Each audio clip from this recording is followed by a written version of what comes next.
Ladies and gentlemen, good morning. My name is Bill Blank. I'm the Director of Global Marketing Communications for Badger Meter, and on behalf of our entire team, I'm pleased to welcome our audience here in New York City and our audience watching online around the world to Badger Meter Investor Day. To get us started today, it's my pleasure to introduce Barb Novarini, our Senior Director of Investor Relations. Barb? Thank you, Bill, and once again, welcome to Badger Meter's 2026 Investor Day. It's really great to see a lot of familiar faces out there in the audience, and of course, hello to everybody on the webcast today. We have a really great agenda planned for you today. You'll be hearing from several members of our executive management team who will take you through the evolution of our company from a 120-year-old meter manufacturer to a hardware-enabled software platform that's powering the digital transformation of our industry. We'll begin by talking about the durable, replacement-driven growth drivers of our municipal water utility business, and we will talk about the ongoing adoption of cellular AMI. And then we'll talk about the expansion of our platform into what we call Beyond the Meter, where we are addressing a broad array of challenges across the water cycle.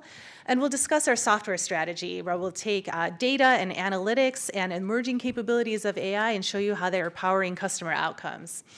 You will hear from a panel of former utility directors who all went through cellular AMI deployments and had such meaningful experiences that they now work for us to empower change across the industry. And finally, we'll put it all together with our financial framework and show you how all of these elements come together to drive revenue growth, margin expansion, and long-term shareholder value. And of course, we'll leave time for Q&A at the end. So before we begin, let me call your attention, of course, to our safe harbor. And as you familiarize yourself with that for a moment, thank you. And then please allow me to introduce you to Blue Edge.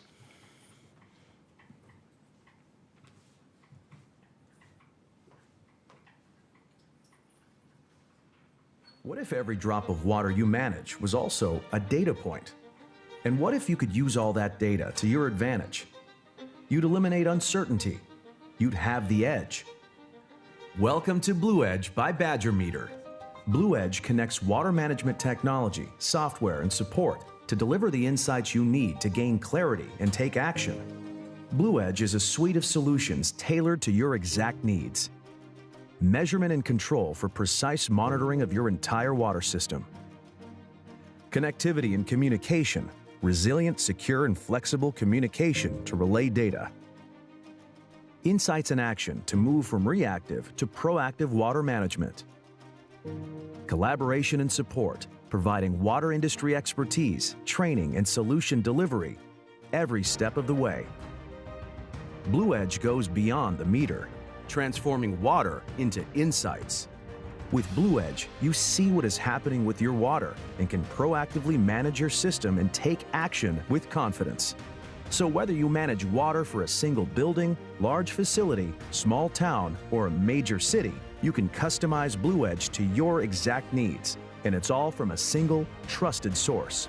No matter where you are in the water management cycle, Blue Edge by Badger Meter gives you the advantage. That confidence is your edge. What will you do with it?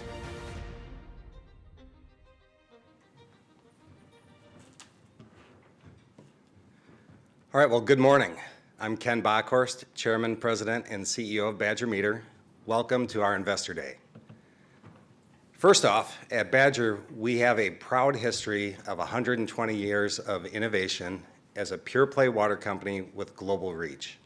In 2025, for the first time in our company's history, we achieved more than $900 million in revenue, a 17% five-year compound annual growth rate, while maintaining a premium financial profile of 24% EBITDA, 120% free cash flow conversion, and a 3-year average ROIC of 33%. Some of you have asked, why now for your first Investor Day in 121 years? And I think if you look at the bottom of the slide, you'll see that 5 to 6 years ago, there was one logo. There was the Badger Meter on the left. Now there's 6 additional logos to the right, which are the acquisitions we've done over the past 5 years. And those acquisitions, in tandem with the internal investments we've made, have fueled this evolution to the Blue Edge video that you just saw. So we thought this was the right time to bring everyone together to try to reinforce certain messages. So what we'd like you to take away from today is the following. A, the metering business that we've been a leader in for many, many years, 100 years or more, is very strong. Continues to be driven by replacement demand, ongoing AMI conversion, and our 100% attachment rate to our software as a service Beacon platform. 2, we now span the entire water cycle with our Beyond the Meter technologies, expanding value for both customers and shareholders alike.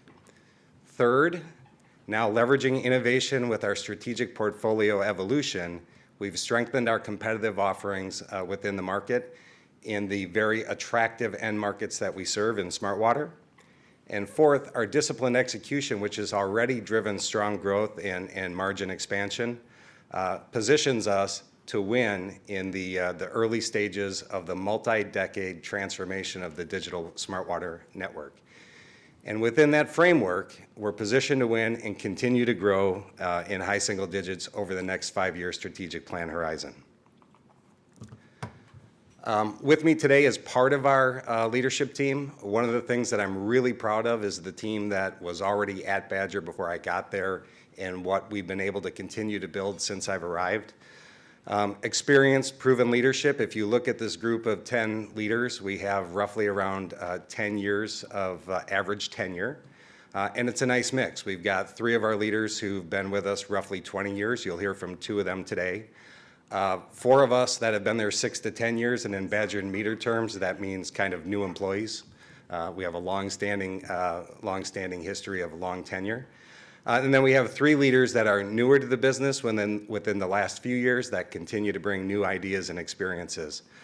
This is a battle-proven leadership team. We've been through COVID together, supply chain disruptions that followed, hyperinflationary periods after that, geopolitical issues, and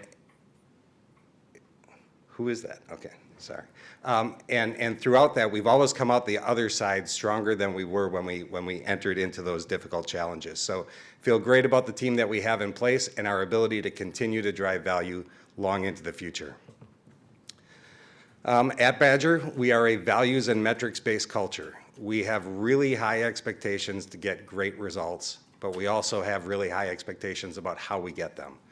So our values are really rooted and deep throughout the business around responsibility, collaboration, excellence, customer focus, and trust, all the things that you would think are really important, especially important to us when we have customer. I think it's yours. Oh, I said E-Series. If you say E-Series, Siri will answer you many times. Sorry about that. I was getting mad at somebody else. I don't know. So our core values are deep in our business, and they matter to us because we have customer relationships that span decades, supplier partnerships that span decades. We have to do things right all the time. And then simply focused around safety, quality, delivery, cost, environment. We expect every day to be better than we were before, and I'm really proud of how our company does live its values and create great results at the same time. Our competitive moat is strong, so our leadership position in this market has been one that we have always been confident that we could defend, and we've also proven that we can grow. Switching costs are real. Utilities spend a lot of money to have assets in the ground for a very long time. Utility leaders can be risk averse, slow moving, so they're very loyal, so it's hard to get people to switch. With our long leadership in the market, that benefits us in many cases. It also helps us open other doors because of the strong brand that we built. Intangible assets, we have many proprietary technologies that provide great quality, great reliability, and resilience no matter what happens throughout the utility. Network and data effects, over the last several years, we've built out a really, really strong software platform that you're going to get to see today in a much deeper and meaningful way than you ever have before. It really is a powerhouse model. It really has secure ability to grow long into the future. Given all the concern around AI, you'll hear why we feel great about that. And efficient scale. With 50,000 utilities in the United States, we've got a great model that I think is differentiated in how we go to market directly for 75% of our revenue, great distribution partners to cover the rest, but we can reach all utilities, large, medium, and small. We continue, even with those benefits already inherent in our business, to differentiate our solutions, and our loyal customers trust us to buy new solutions from us. The next slide here, I first would call your attention to the left. Our secular drivers individually are all compelling. Collectively, they are a force multiplier, and it's pretty simple if you just, we'll go down these really quickly. Demand growth and scarcity, more people, on the planet, in the country, living in areas where water is scarce. Challenge for utilities every single day. Workforce churn and retirements, we've talked over and over about baby boomers retiring. That's happening. They are not often replaced, even if workforce is available, but they're not replaced with people that come for 30 or 40 years anymore. Workforce churn has become an issue. Aging infrastructure, everybody knows this story. Infrastructure never gets younger. Utilities have to become more effective in how they plan for the future and more efficient for how they react to today's problems. Elevated customer experience. Now customers want to know what's in their water. They want to know what's happening within their homes. Much different than things used to be several years ago. Regulation is our friend in this industry. Utilities have to deliver available, affordable, safe drinking water. And every utility is striving to be more efficient because, frankly, they just have to be. The Blue Edge video that you just saw will explain it much more effectively than I just did, but what we built are these 4 pillars that we're really proud of, where we already have this history of great meters, but now through acquisitions and development, we've added sensors all throughout the system. So we have high quality, high reliability throughout the distribution network. Then as you go to the right, connectivity and communication. We are the undisputed leader in cellular communications within the water industry. We've added satellite, we've added RTUs through acquisitions. We can get information from all those devices in very rugged, difficult environments, no matter what's happening within the city or the utility. Insights and action, we have collected billions and billions and billions, in fact, trillions of data points throughout the system. What we have done that's unique, and you'll hear about this from Matt, is that now we don't just send gobs and gobs of information, we turn it into real actionable insights that customers can use when and where they need it. And collaboration and support. You can imagine 120 years in the industry, we don't just sell products and go away. We help utilities plan, we help them implement, we help them make sure they get the value out of the investments that they make, and we're here for them throughout their entire relationship with us, which oftentimes spans decades. The outcomes are simple and easy. We can enable utilities to increase revenue, increase capacity, be able to capture labor and other efficiencies just by being able to operate better. Reductions in water and greenhouse gas emissions where conservation is more stressed. And of course, compliance is something every utility has to be concerned about every single day. And we play in here in a very meaningful way. Next, the key takeaway here, kind of a busy slide. If you start on the left, that's depicting that in the US, roughly 20% of all water that's created is lost, non-revenue water. That equates to roughly $6 billion a year of lost revenue for utilities. Our trusted, tried, proven metering solutions enable utilities to identify where that non-revenue water is happening and be able to fix that and increase revenues, increase conservation efforts. If you transition to the right, you'll see that roughly $150 billion is spent every year in OpEx costs.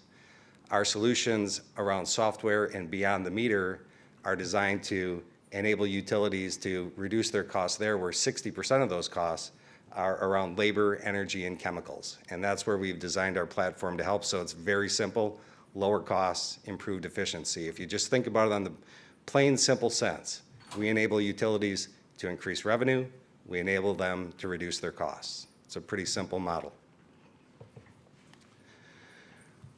So innovation and portfolio evolution, when I talked about the added logos, the new acquisitions we did on the front page, if you rewind the clock to just 2020, just back to when we were all talking about COVID, we had a great TAM, $5 billion, growing market, strong place in it, felt great about our future, even if we didn't expand. With the acquisitions that we've done in concert with the internal investments, we've now opened up from just dealing in water consumption to the entire water cycle, from sourcing through production, through treatment, collection systems, and opened that TAM up from $5 billion to $15 billion. Now, the reason that's important, again, is that we have built a trust with water utilities for decades, a century, and we are a brand that people will trust to bring them new solutions to solve real and immediate problems that they deal with every single day. So again, from $5 billion to $15 billion, that's a global number, but it comes with added sensors throughout the system, added communications, and more software monitoring. So our strategic evolution, if you rewind the clock back to 2009-10, we were the first to introduce an ultrasonic meter into the US market, to the North American market. We've also kept a very strong best-in-class mechanical meter. One of our differentiators, even against long-entrenched peers, is that we offer both types of technologies, and it's also a differentiator against new entrants who don't have the tried and true mechanical meter, so that's been a growth laneway for us. Second under that, AMI, that journey began roughly 20-ish years ago. It was a fixed network, it was a fixed network process. Through an acquisition and ongoing development in 2014, we launched our innovative Orion Cellular AMI radio. It takes much evangelizing in this market, but we built this market over 5 years and really started gaining traction in around 2019-20 with our first large reference accounts that we built. And over time, we have been cementing cellular AMI as the gold standard for AMI for the water industry. And we have tremendous runway on that. Bob will go deeper into that later. Over time, we've expanded our cellular endpoint and installed base, which has grown that software business now. That again is 100% attachment rate, essentially uncancelable, unreducible, and that then builds many more great solutions around software that we've taken advantage of. And then strategic M&A. We started on our M&A journey around 2021. Extremely proud of what we added, and we'll touch on that. So what's that meant for us so far? Results that I'm really proud of. So over the last 5 years, as I mentioned earlier, 17% compound annual growth rate on revenue, a 28% compound annual growth rate on software, a 470 basis point improvement in margins, which of course makes me proud that I think only great companies can grow and increase margins at the same time. Some companies make an individual choice. And focus on reduced primary working capital intensity. We were a great cash flow company even at 26%. Now that we've gotten it down to 21, we continue to be able to fund any capital allocation priorities that we want to. And importantly, this is just beginning. This is a multi-decade transformation, and we're still at the early stages. So the value creation process is simple. So we've got durable macro trends that provide a constructive industry backdrop. Our leadership position, longstanding in the metering and AMI space, coupled now with our Beyond the Meter solutions, provides us a very long runway for growth. Our great balance sheet allows us to continue to invest both internally and through M&A to make any growth-focused investments that we need. Our differentiated execution through all the things we've been challenged with.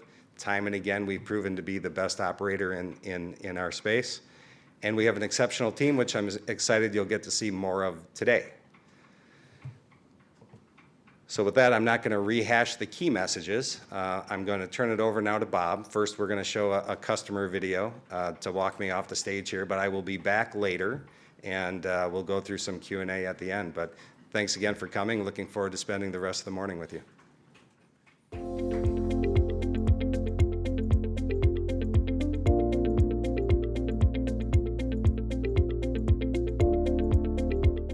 I'm George Hayes. I'm the director of Chesterfield County Utilities. Chesterfield County is located in central Virginia. We're just south of the city of Richmond. We're the fourth largest county by population in the Commonwealth. We have about 340,000 customers. We have about 117,000 accounts with about 130,000 water meters throughout Chesterfield County. Our focus is on exceptional customer service and really providing value for our customers with the rates that we do have. In 2020, we put an RFP out for a vendor to supply us an entire solution for our AMI wants. Our consultant, along with our AMI team, interviewed and selected Badger as the most qualified and provided the best technology for our needs. One of the reasons that we're really focused on AMI technology is really the timely component, so that our customers could actually have near real-time data. Our customer service reps love EyeOnWater. When we have a customer call in, especially one that's aggravated, they are able to assist that customer when in the past they just didn't have the data to really do their job as a customer service rep. I have to say that the reason that we selected Badger as our partner with this AMI project really is what we believe is a superior technology that they provided. But what's going to keep us as a customer is the exceptional customer service they provided us, their flexibility, and really their ability to deliver on the promises that they made through the RFP process.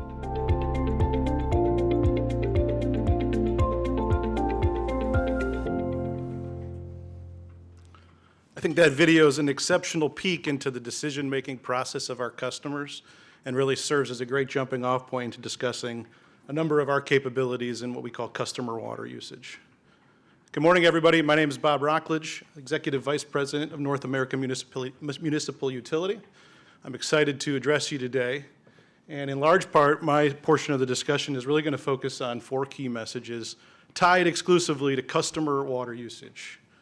The first message will be that municipal digital water digitization is in fact a multi-decade transformation driven by enduring industry trends. These are trends that have existed already for decades plus and will continue to exist moving forward. By no means are they flash in the pan. Secondly, that our approach to our metering portfolio and our broader Blue Edge suite of solutions, Choice Matters, positions us best to take participation in the largest portion of the replacement-driven demand that enables mix and margin upside over time. Thirdly, that the market that we created, cellular advanced metering infrastructure, otherwise known as AMI, that our creation of that market, our expertise, positions us with a strategic gateway to share gains. Some of those share gains we've talked about actively, and in other cases, there's, I would say, secondary share gain effects that I'll talk a little bit about this morning, but really provides an opportunity for competitive displacement as well as enhanced returns. And then fourth, a consultative sales approach. I think you'll hear that very much our approach to selling is a much more direct approach than our competitors, and it's that direct approach that puts us at the nexus of customer decision-making and influence, that allows us to curate a portfolio that perfectly meets customer needs, drives meaningful customer outcomes, and not only that, informs our own innovation priorities, whether it's innovation in the products themselves or how we innovate through organic and inorganic means. The combination of all those factors drives mid-single-digit growth within the customer water usage portion of our business, which of course is just one element that aggregates to the high single-digit growth outlook that Ken mentioned. So let's get into the details. This is now the second time you're seeing this water cycle slide, and if I had to hazard a guess, most likely the portion of the water cycle that I'm going to talk about is probably the one that's most familiar to you, customer water usage. This is our principal business. It's where we've played for over 100 years, and it's likely what you know Badger Meter for. Our ability to provide a critical solution, metering, whether that's the meter itself or other reading technologies like AMR and AMI, to utilities largely around what we call the meter-to-cash cycle, generating a billing read that facilitates billing at the utility to complete the revenue cycle. That's the historic focus of customer water usage. But as data and information and device capability expands, that meter now serves at the critical nexus of the opportunity to expand that value chain beyond just core billing reading into other utility workflows, utility personas, utility functions to solve challenges both up and downstream from the meter that, as Ken said, enhance non-revenue water capture as well as cost and efficiency at the utility. And there's 2 primary growth drivers that influence customer water usage. The first of which is an ongoing trend of converting mechanical metering to a static metering technology that's been playing out already for 15 plus years, as Ken mentioned. And the second driver of which is advanced metering infrastructure adoption, which I'll talk about here in greater depth. That transition has been ongoing for over 20 plus years. I'm confident what you'll hear from me is that the tail of those two drivers continues for a long enduring future. Focusing on that first driver, the transition from mechanical metering to static metering, as is the case in many aspects of our business, to understand a driver today, you have to start 15 or 20 years ago. And 15 years ago plus, Badger Meter was the first company in the US market to launch a static meter. Static metering is all about non-revenue water reduction. In fact, the underlying replacement demand in the marketplace, very predictable and ongoing, is equally part of non-revenue water. And 15 years ago, we launched the first ultrasonic meter in the market, largely targeting our existing installed base for converting from mechanical to static. And after 15 years, still today in 2026, 25 to 30% of our meter volume is static, and the balance, the 70 to 75% inverse, remains mechanical meters. When we're able to make that transition with customers, it offers an opportunity for average sell price increase, an ASP lift, if you will, and is margin additional or margin accretive. What I'm about to say, I want to make sure I frame properly, because while certainly the market itself from a unit perspective grows at about a low single-digit growth rate every year, and that's units, the opportunity to participate in this average sell price increase allows us to drive revenue dollars in excess of that unit growth projection. And that's been the dynamic for many years. And so what I want to now illustrate to you, and it's back to that share gain comment that I made earlier, and I want to be careful as I say this, because as Ken alluded to, the incumbency advantage is real, and that still is very much a key part of how we go to market and our competitors go to market. So I'm not telling you that the incumbency advantage isn't real. What I am telling you is when you do something exceptionally well, for example, our leadership in cellular AMI, or our go-to-market approach with a consultative selling approach, or our extension beyond the meter, those core competencies open a door to modest share conversion. And the best way to illustrate that over the last 5 years is to look at the graph at the bottom of this slide. As I just mentioned, unit volumes in metering by themselves have only grown at 2 to 3% per year. And over this 5-year period, you can see our meter unit growth, both static and mechanical, has grown at a compound annual growth rate of 7%. So in some cases, 2 to 3 times the industry. And our belief is the driver of that compound annual growth rate in excess of market is a core byproduct of our strength in cellular AMI, and of course, those other layers that I had just mentioned. So again, this driver is revenue extension and margin enhancement and uplift that drives part of our core growth. Equally, when you look to the second driver, now instead of going back 15 years, you have to go back 25 years. And this driver is all about the adoption of advanced metering infrastructure. And so what this graph on the left-hand side of the page illustrates is a 25-year time horizon from 2000 to 2025 and charts reading technologies on the installed base in North America. And what you can see is that 25 years ago, 85% of the market was manually read. The balance was largely AMR or drive-by technology for automated meter reading. And over those 25 years, what you can see is that fast forwarding to 2025, the manual read portion of the market has declined from 85% to 20%.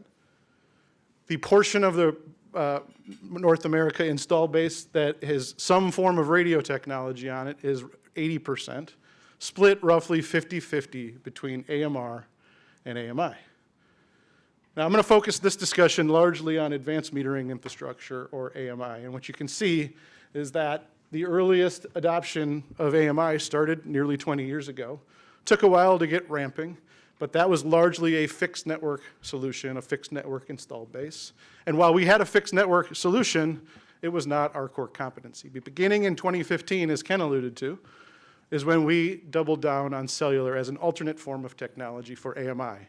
And in fact, created the market of cellular AMI with a 10-year head start on our nearest competitor, with the expertise of commingling electronics and water in harsh environments to sustain and deliver flexible, non-infrastructure reliant AMI outcomes.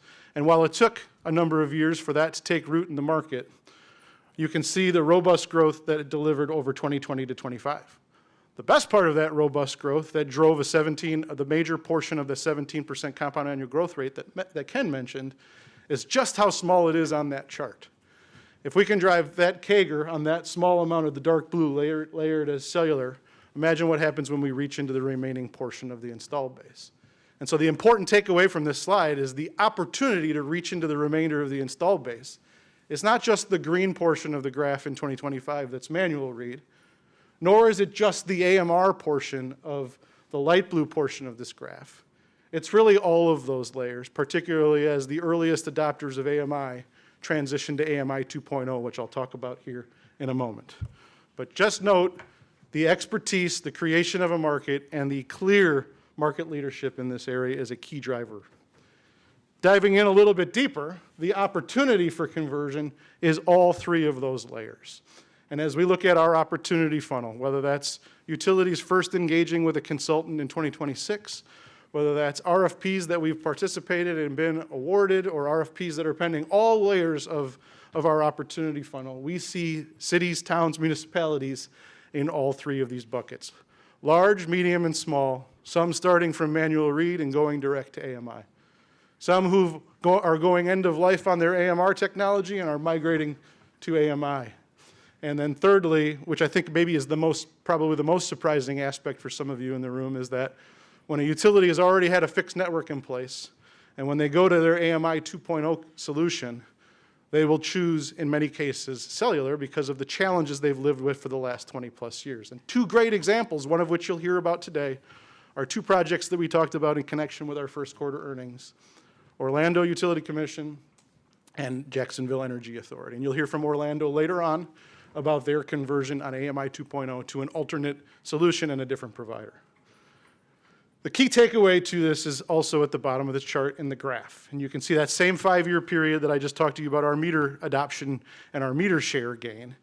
You can now overlay that with our radio growth over that same time frame. 2020 to 2025, our units of cellular endpoints shipped went from what was, call it hundreds of thousands in 2020, to considerably more, and that grew at a 21% compound annual growth rate.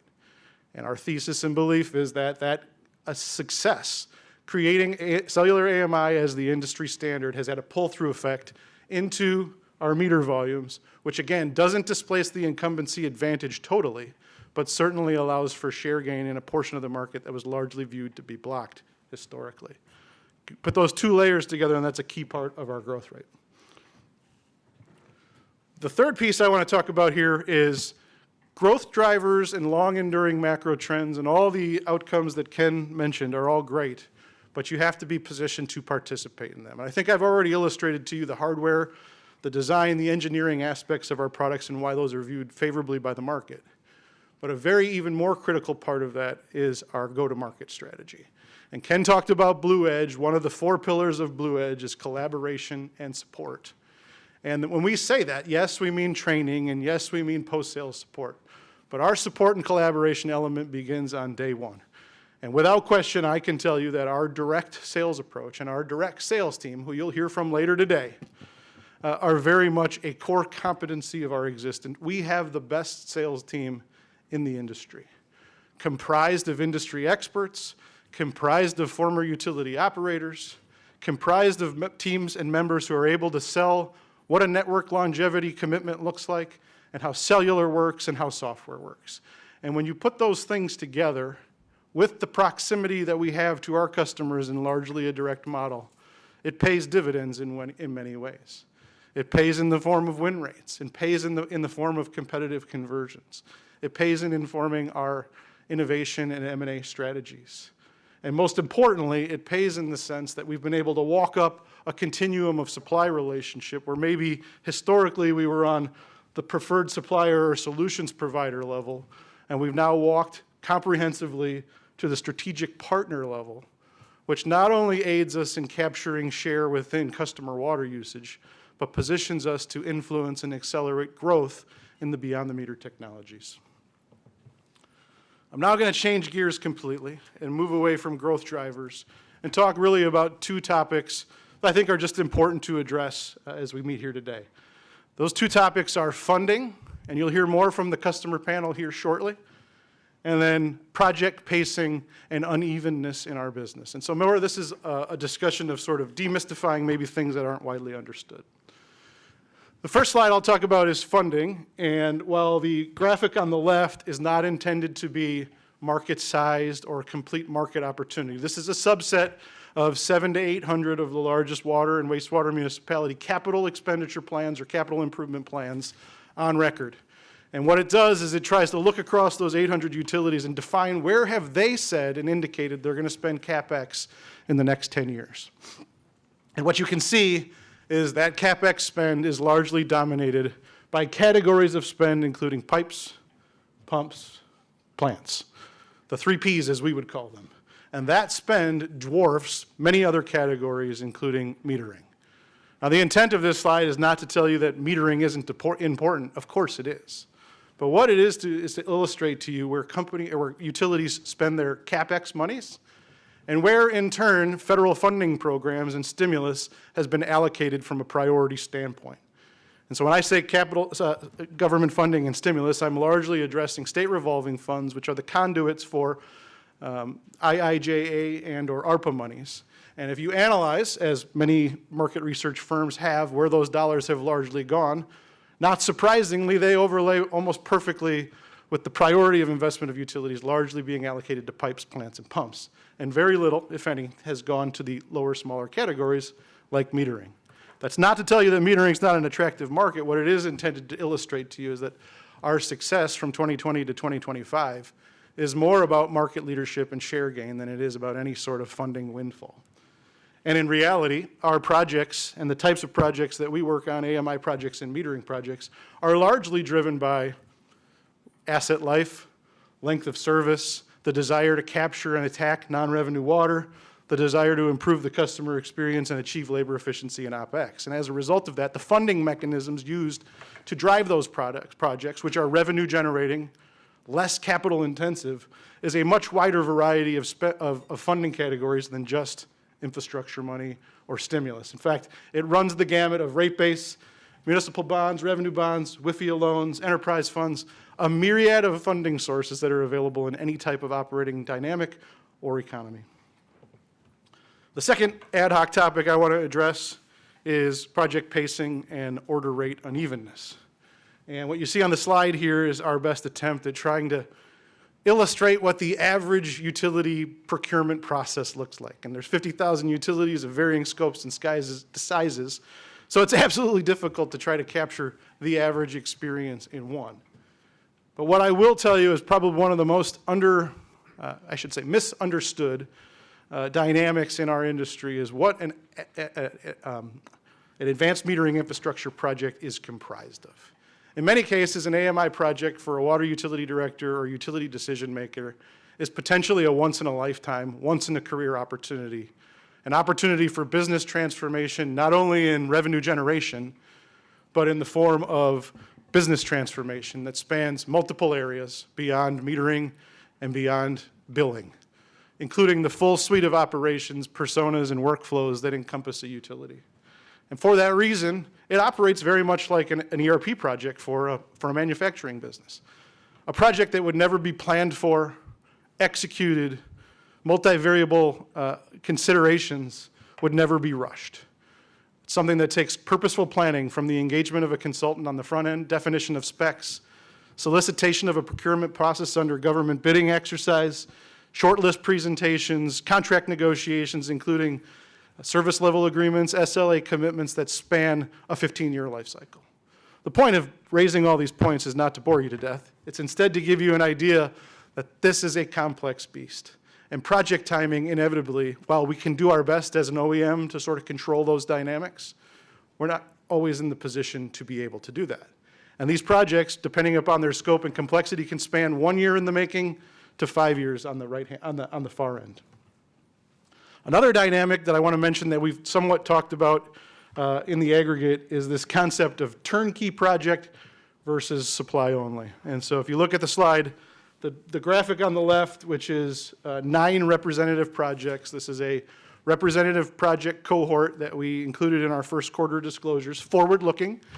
that captures not the only projects, but a subset of projects that we've been awarded and not yet started. And what you can see is the scope of work on those projects are split between both turnkey and supply-only projects. And rather than getting into why would a utility choose to do a turnkey project versus a supply-only project, the most important takeaway for you today is that, first and foremost, as an OEM in the space today that largely goes to market direct, we have to be equipped to meet our customer wherever their needs drive them.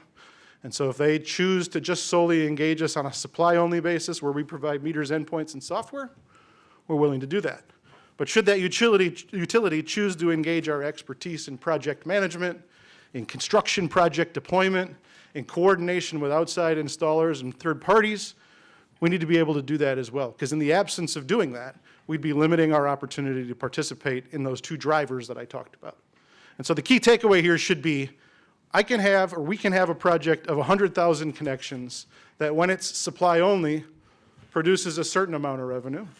And when it's turnkey, produces that certain amount of revenue and up to 50% extra. In both cases, we're providing 100,000 meters, endpoints, and software, but the revenue outcome can be dramatically different depending upon the scope of work on that project. And to help illustrate that for you, I'm going to show you a revenue curve. And imagine again that this is that same 100,000 connection opportunity. It's a project that is supply only. Even within that project itself, there's unevenness and lumpiness or unevenness, let's just call it. As that project goes from all of those earlier RFP process steps to then being able to deploy in a ramping phase, in a full deployment phase, in a ramping down phase, and then being supported for the next 15 years in a software as a service model. That in and of itself at the project level creates lumpiness and unevenness. Now, if you were to overlay that same supply-only project in the dark blue and put it next to an equivalently sized turnkey project, you can see that same unevenness not only created in the project, but the potential valley that exists if there's not a perfect coordination of start and stop between two different projects at two different utilities that are probably in two different states on two different timelines. And it's that discongruity that ultimately creates, in some cases, a project pacing air pocket. And certainly if those projects happen to be timed close together, that also provides a certain amount of air cover, if you will, from otherwise unevenness or short cycle order rate variation. So this is, again, an attempt to try to give you some context to our current situation as it relates to project unevenness and pacing. None of this has to do with funding. None of this has to do with projects being slowed or started or stopped. This is just the nature of the beast that has existed for a long period of time, creates unevenness quarter to quarter, but is trumped in the end of the day in the long term by the enduring macro drivers and trends that I talked about earlier.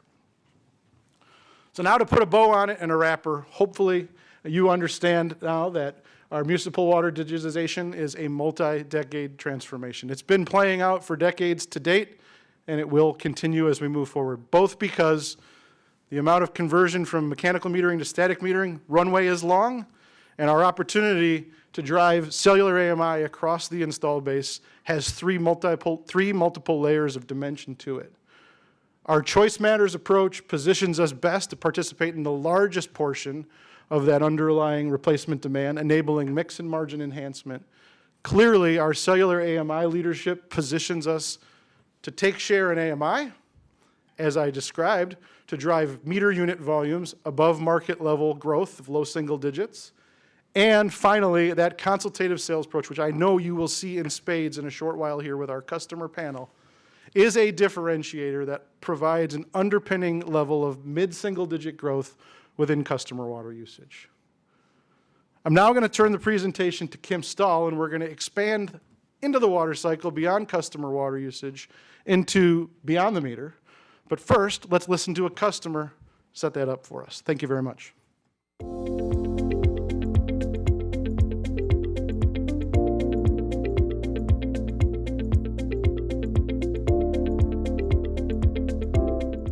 We've actually taken the smart covers and made it part of our overall preventive maintenance plan for our collection systems. The first thing we're doing to set a baseline for flows in the area is we're deploying the smart cover systems in different areas of our collection system, and then we follow that up with different technology. The one thing that our staff has found is these systems are very easy to deploy. They're very reliable. There's very low maintenance, very reliable communication, and it's 24/7. I, for one, come in the morning after a rain event overnight, and one of the first things I'll do is open up the smart cover desktop. I can overlay the various manholes that we have smart covers deployed. I can look at the rainfall in that area and see how it was impacted, how it impacted our collection system. So it's very convenient, quick snapshot of how your system reacted to a rain event the night before, and it identifies problems for you way sooner than what, a resident calling or somebody calling beforehand. The smart cover system has saved us money because of the labor. So I'll use the example of the wastewater treatment plant that we just built. Part of the pumping plan was to have 24/7 monitoring with our operators. And in a rain event, we were actually going to have operators go out physically into the field, check the manholes to verify depths in those manholes. With the smart cover system, we actually have 3 different systems deployed on the front end of that plant, and it enabled us to watch it 24/7 and not have anybody out in the field during rain events or storms.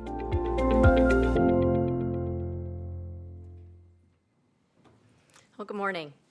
Just want to introduce myself. I am Kim Stahl. I am the Vice President of Customer Support and the General Manager of SmartCover.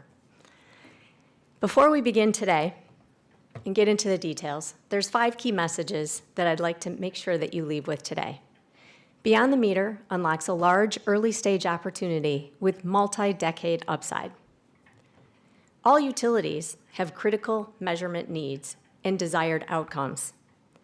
It's those critical needs that drive the opportunity for expanded wallet share within our existing customers, giving us the opportunity to convert those episodic hardware sales into recurring high-quality growth.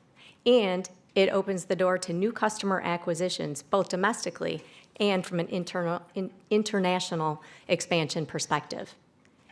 With SmartCover and UD Live, we are the global leader in an early stage sewer and stormwater market with a long runway. And curating this portfolio through our own innovation and our acquisition strategy gives us the opportunity to accelerate growth and drive double-digit beyond the meter growth. So now I think this is the 3rd time that you've seen this water cycle picture. Beyond the meter is all of those aspects of the water cycle besides the customer water usage that Bob just talked about. Starts with the environmental monitoring, moves into drinking water production and treatment monitoring, distribution network monitoring, the collection system monitoring, and the wastewater treatment monitoring. The growth opportunity for us is great. We are globally ready. We have differentiated solutions. We have a strong relationship. We are a trusted advisor with the utility. When you combine all of these things, it unlocks the potential for us to capitalize on that incremental $10 billion market. So how do we do that? Beyond the meter applications typically connect back to the pain points of the utility, things such as aging infrastructure, aging workforce, source water protection. Those pain points, we can drive the customer to need to adopt additional technology beyond the meter. How do we do that? We will enable adoption and grow faster than the market using cellular AMI as the gateway. Expand through sales and channel optimization and expanded services. And software and analytics is critical because it holds all of the sensors, the meters, the devices that are in the field contain data. That data then, through the software and analytics, gets turned into actionable insights, enabling the customer to make more effective and faster decisions. The result for us is a more strategic relationship and partnership with the customer. We're able to know and understand what the customer needs. We identify their pain points. We help them prioritize those pain points. We deliver targeted solutions that we've built through our own R&D, through acquisitions, based on voice of customer. We know, we've seen, we've heard what the customers need and want, and our solutions target those challenges and provide us the ability to provide them with the outcomes that they need.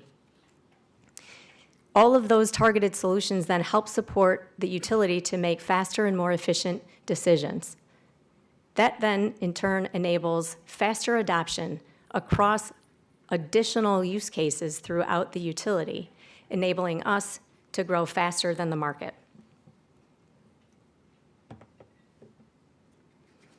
So within the Blue Edge portfolio, that customer journey always begins with a critical measurement need and outcome. Typically, that starts within customer water usage, what Bob just talked about. Why? Because the utility needs to produce a bill. But once we have the meters and the AMI embedded in the system, we now have built a trusted relationship and partnership with the utility. We are able then to help them identify additional pain points in their utility and leverage that platform that they already have to be able to expand and easily add on additional use cases with very little effort, increasing the software and services revenue over the lifetime of that customer relationship.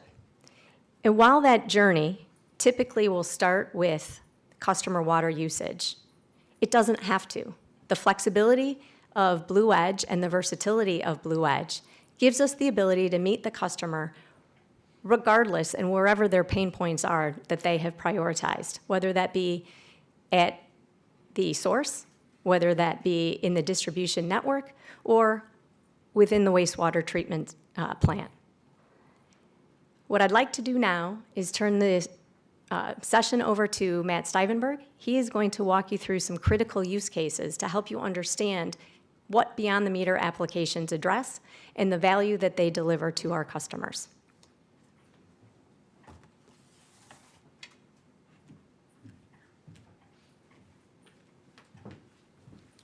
Great, thank you, Kim. I'm Matt Stivenberg. I'm Executive Vice President of Software as a Service, Global Commercial and International Utility. And as Kim alluded to, I want to give a little bit more color to what is beyond the meter? What are these applications that we're now serving? And what's the value to the customer and to our business as we grow? And where we like to start with this is in source water, right? That water cycle starts at the point of where the water enters the system, potentially into the treatment plant. And that source water could be groundwater extraction, could be a surface river, lake, reservoir, or it could even be wholesale water purchased from another water producer. All of our equipment is set up to monitor at that point of collection to inform how that water is going to be treated, how and the quality of which you're procuring from the supply company, and potentially even married up with quantity in groundwater extraction. We continue to see significant regulatory pressure on depleting our aquifers and reservoirs and monitoring for how much is pulled out, so both a quantity and quality proposition. This is a global solution, so we've got hundreds of units deployed in South Korea across reservoir monitoring for intake protection. We've got units deployed all through Vienna Water Works on their spring-fed mountain water from the Alps that requires no treatment, but using the information collected from the sensors that have been deployed for years to determine is the water of a sufficient quality to go into the distribution network, or should they switch sources? Or in Ohio, monitoring river water quality for nitrate runoff from agricultural usage to be able to protect what goes through the treatment works, or down into Texas on wholesale water production or purchases from other utilities into the distribution network. Ultimately, for source water quality monitoring, improving the water safety and security, optimizing the chemical usage, and improving on energy savings across water production. As we move downstream from where the water is sourced into the distribution network, this is really where the acquisition strategy started, expanding around the meter, pulling together the best-in-class solutions for remote monitoring, high-quality sensors that live in rugged environments connected to cellular data backhaul to fill in those blank spots from the time that water is produced to the time that water is consumed at that customer water usage portion.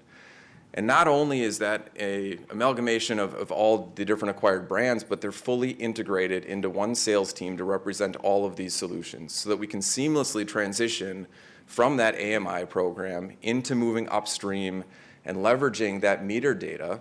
That 15-minute information isn't just useful for a bill. That is now operational information that can be paired up with meters in the network, district metering applications, with high-frequency pressure monitors to be able to identify other issues in the network, with acoustic leak detection systems, and even with water quality sensors paired up to provide additional insights across the network. Now, what does that mean for a utility? You heard Ken talk about it, non-revenue water, often in excess of 20% across the network. That's water of which the utility is not getting paid for, that they still had to put money into producing. By leveraging a full view of this distribution network, utilities can reduce their non-revenue water, increase their operational efficiency, and apply dollars and resources into more smart technologies to improve their operations. And I'll highlight briefly here distributed water quality monitoring as well. So it's really the calling card of our acquisitions of ATI and SCAN that had a dedicated portfolio of low OpEx, reagent-free, inline, online, real-time water quality monitoring, of which 5-6 years ago was still in early stages of adoption.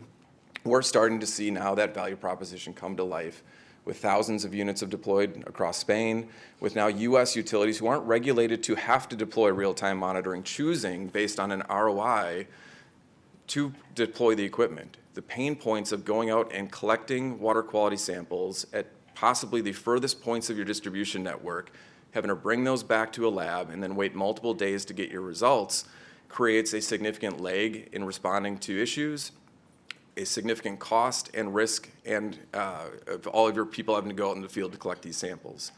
So real-time monitoring throughout the distribution network is gaining steam. It's increasing safety for the utilities, it's reducing non-revenue water, and it's driving labor savings. As we move downstream from customer water usage now, so into water treatment, the water's been used, it's gone through the collection network. Badger also provides a number of online instrumentation for the water treatment facility. Not that we do treatment ourselves, but if we take, for example, the aeration basin in a wastewater treatment plant, Ken referred to the 60% of OpEx for utilities being tied to labor, chemicals, and electricity. Significant electricity is consumed in that aeration process. By deploying online real-time monitoring to optimize that aeration process, that labor comes down, the chemical usage comes down, and the quality goes up, ultimately increasing safety, extending the asset lives, and reducing chemical and energy costs. So if we take one step back from the wastewater treatment plant into the collection system, this is now where the water's been used, customer water usage. A customer could be an industrial property or a homeowner, but really an under-monitored and under-measured portion of the water cycle, and one in which significant problems can arise if there are problems in the collection system. We heard a little bit about it in the video. Heavy rain events, inflow and infiltration can cause now not just clean water leaking out onto a street, but now you have potentially sewage in a combined sewer overflow leaking out. This is now a health and safety hazard. This is now something where internationally, let's take the UK for example, there are millions and millions of dollar fines being levied on overflows occurring and damage to the environment. And if you look at the US, consent decrees being applied in order to then drive investment in technologies to mitigate those overflows. We've built a portfolio of products, integrated it, and continue to develop it to optimize cleaning, optimize the labor resourcing that goes into it, identify problems before they happen so that compliance can be maintained, asset lives can be extended, and inform that capital planning. It might be something where deploying some of these sensors can mitigate and delay the significant amount of concrete that might have to be put into a new treatment plant by minimizing that inflow, by optimizing the cleaning processes. And so that leads us to something we're very excited about. You heard Ken talk about it already too, but now the combination of SmartCover and UD Live.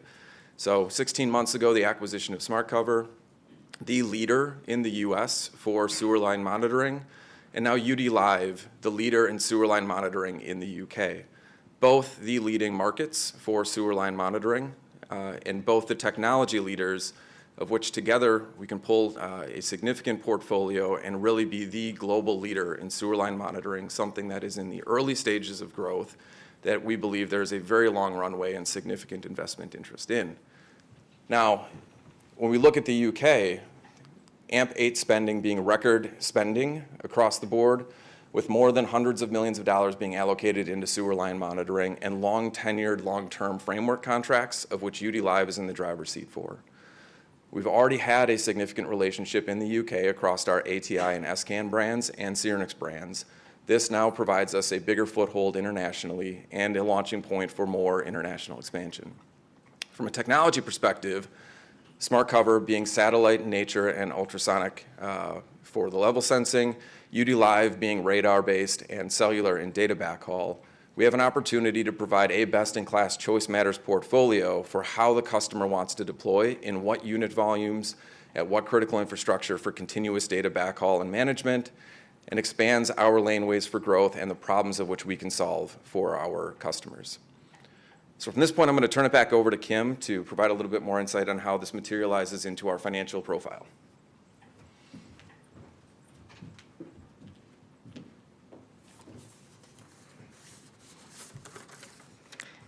Okay, great. So thank you, Matt. So what does this mean? So beyond the meter applications, they transform episodic hardware sales into ongoing sales opportunities at more frequent intervals. So let's think about this from a North American perspective. When we do a project with a utility, and we've got the meter and AMI project, that is not the end of the relationship with the customer. It's really just the beginning.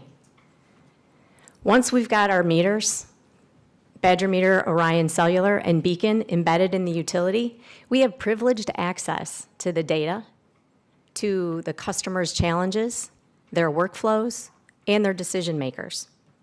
This intimate knowledge, then, is a natural pathway to expand beyond the meter to identify additional opportunities into water quality, distribution monitoring, source monitoring, those examples that Matt just walked through. We've got a long runway to expand the relationship with these customers. We've built the relationship, we have the trust and the credibility. We have the knowledge of what's going on within their system. That increased system visibility gives us the ability to work with the customer to identify those additional pain points and expand beyond their AMI project. As I mentioned before, because of the fact that the platform is already embedded, it's little effort for the utility to add on additional solutions. And as Matt talked, these beyond the meter applications are low OpEx, and they're generally sole sourced. So again, making it very easy for the customer to add on to their system. It also opens the door for us to capture competitive customers that might be competitive meter and AMI customers. But because we're now in there with our beyond the meter, we can easily then transition and help them move towards their next meter or AMI solution. And on the international side, because oftentimes that's where the beyond the meter applications start, that's where we start our relationship with the customer, it opens up the door internationally for customer water usage. So to conclude, we started this by indicating that beyond the meter unlocks a large early stage opportunity with multi-decade upside. Badger Meter is well positioned to capitalize on that $10 billion incremental market. We have the trusted relationships with our customers. We're a trusted advisor in the market with our customers. We have curated a portfolio of the best technologies available globally. We've integrated those technologies into solutions that drive outcomes for our customers. And we have provided the opportunity for the customer to easily work with us by delivering the best customer experience. We operate as one company, making it easy for the customers to do business with us. That is how we accelerate adoption. That is how we drive double-digit beyond the meter growth. Now, what I would like to do is bring Matt back up to the stage. He's going to highlight for you our software solutions that pull this all together.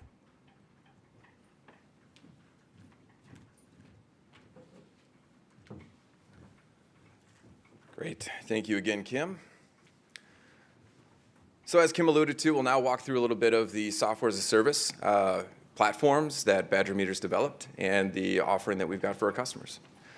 So I want a few key messages left with you all as we go through these slides that first and foremost, our software platform is a hardware-enabled software platform.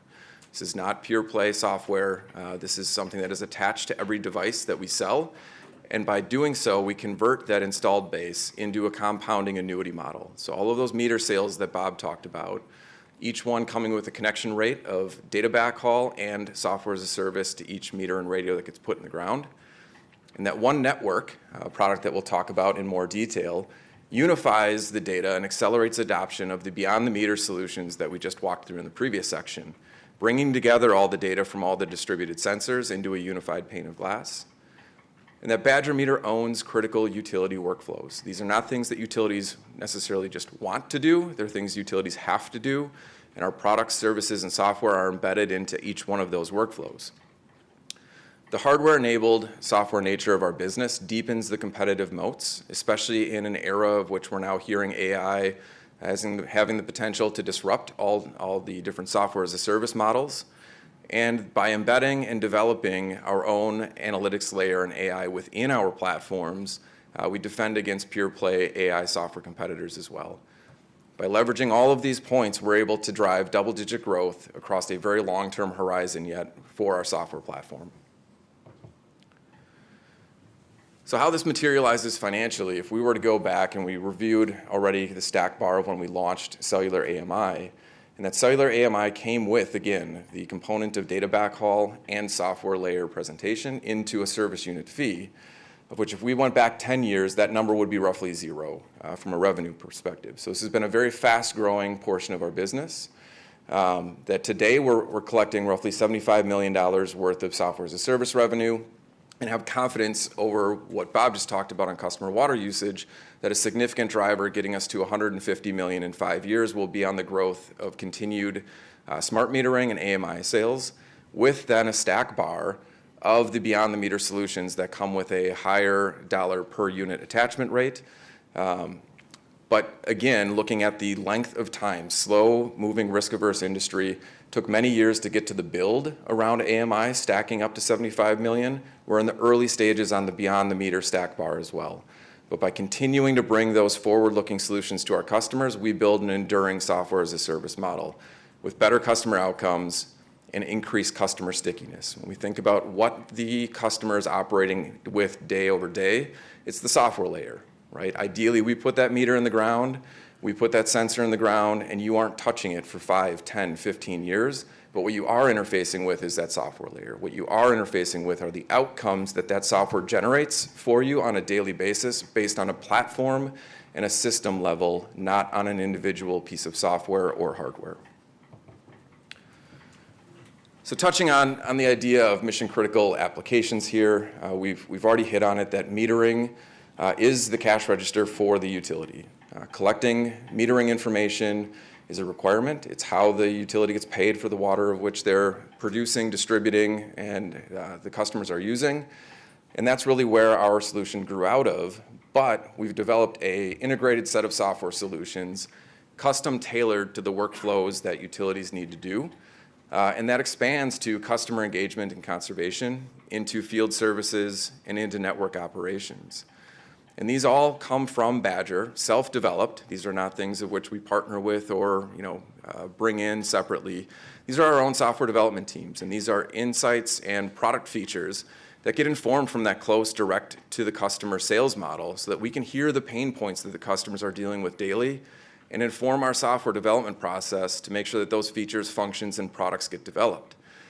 Being the field application that we'll dive into being one of our newest products to really put that power into the field workers' hands and take the insights that are being generated out of meter collection and enabling them to be more effective. So again, on the backbone of all of this as well, ensuring cybersecurity and the highest level of protections, ISO 27001, SOC 2 compliant software solutions to ensure full data protection. As we deliver enterprise-level solutions to utility customers, data security is something that Badger Meter takes of the utmost criticality. And I want you to think just a little bit about these different modules as, think about Microsoft 365. you've got a whole suite of solutions, but they all work natively together.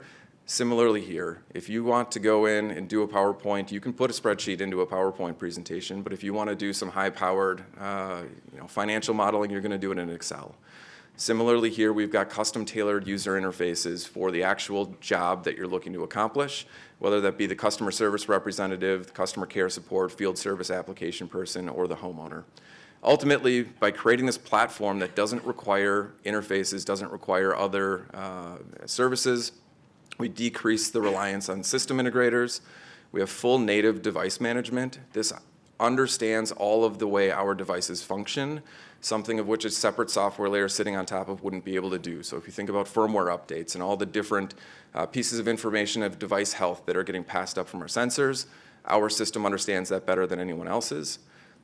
And we provide full visibility and proactivity, enabling the utility to move from reactive to proactive management with a sticky, scalable, and simple product. So we'll start first with Beacon. Beacon being our meter data management platform, MDM. And this is the economic engine for the utility. This is where we collect all of that meter data. This product interfaces to CIS, customer information systems, that the utility maintains all of their account information, and to the billing platforms to generate the bill. But it's also housing operational information as well, and all of that native device management. And I want to call your attention to the chart that Bob walked through in great detail, and just giving us the confidence again here that we are not tapped out on the growth runway for Beacon and the revenues collected from software as a service connected to AMI.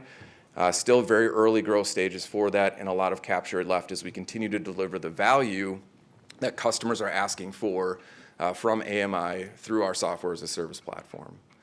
And then just on the back of this, Kim touched on it, but the success in this mission critical application opens the door for beyond the meter applications. And as we start to look at leveraging the data within Beacon for those upstream or downstream applications, it becomes an easy journey for the customer to choose to do those beyond the meter solutions. Ultimately, Beacon increasing the labor efficiencies, increasing billing accuracy, and enhancing the visibility for the health of the network for our utility customers. Now, what I'd like to do is show a few vignettes of our software, and we'll start with Beacon and tracing really through, in this case, a leak or a continuous flow that's highlighted in Beacon, and how that migrates through any number of our other software platforms. But just to recall that this is one of the applications. There's any number of stories and abilities for the platform to provide insights, but we'll walk you through and show you a little glimpse into how the software functions. Every day, utilities are turning the challenge of managing thousands of meters into an opportunity to understand and connect with their customers. Here, in Beacon, Badger Meter's advanced metering and customer management platform, a utility manager opens their morning dashboard. Most meters are quietly working away, but some are telling a story. At a glance, across their city, the system has done the work flagging accounts that need attention. One property stands out: days of continuous usage. No interruption, no explanation. The system senses this is a customer leak, and if it's left unchecked, their bill could be sky high. Or worse, damage to their property could be significant. Before the customer rings in, Beacon equips the utility with all the information it needs to have an informed conversation. This is what it means to move from reactive to proactive. Beacon doesn't just record what happened, it tells you what matters. And in this case, time really matters.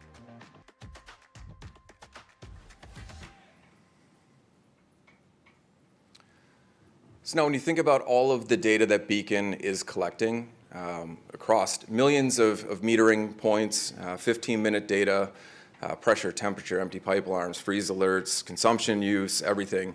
While it's great to have to go in and be able to see that information and manually sort through it, that can also create a bit of death by data. And so how we help the utility get to the outcomes they're looking for has been a big focus for us over the last number of years in developing different event management systems, but then also Cobalt, which is Badger Meter's solution for AI, self-developed and incorporated into all of our platforms. So not needing to rely on a third-party source, but having natural language interrogation, Gen AI capabilities built into the platform to be able to extract insights and information. Perhaps you're not an expert in the utility yet and you need help on understanding what this data is even presenting to you. Or in the case of the image on the lower right, having it presented natively while you're in one of the cards that we have in Beacon, being presented with a button to help you analyze service performance or leak sources, and then using all of the data that we can collect across our thousands of customers and many millions of devices to give you insights that only Badger Meter can supply. So when you look at the chart on the lower right of possible leak sources, that's informed by data that we collect across all of our customers, anonymize it and use it to help improve the analytics as we go forward. So ultimately, AI resides within our platform to extract that information, deliver those outcomes that only we can, and we'll show you a little bit about how that expresses itself in this next video. Billions of data points being generated every day. An explosion of information. Are you going to drown in data? Or are you using it to reveal the secrets of what's really happening out there? Cobalt is Badger Meter AI. It brings data to life, harnessing massive data sets using the power of AI techniques and crowdsourced feedback loops that build trained data without effort. How does it help?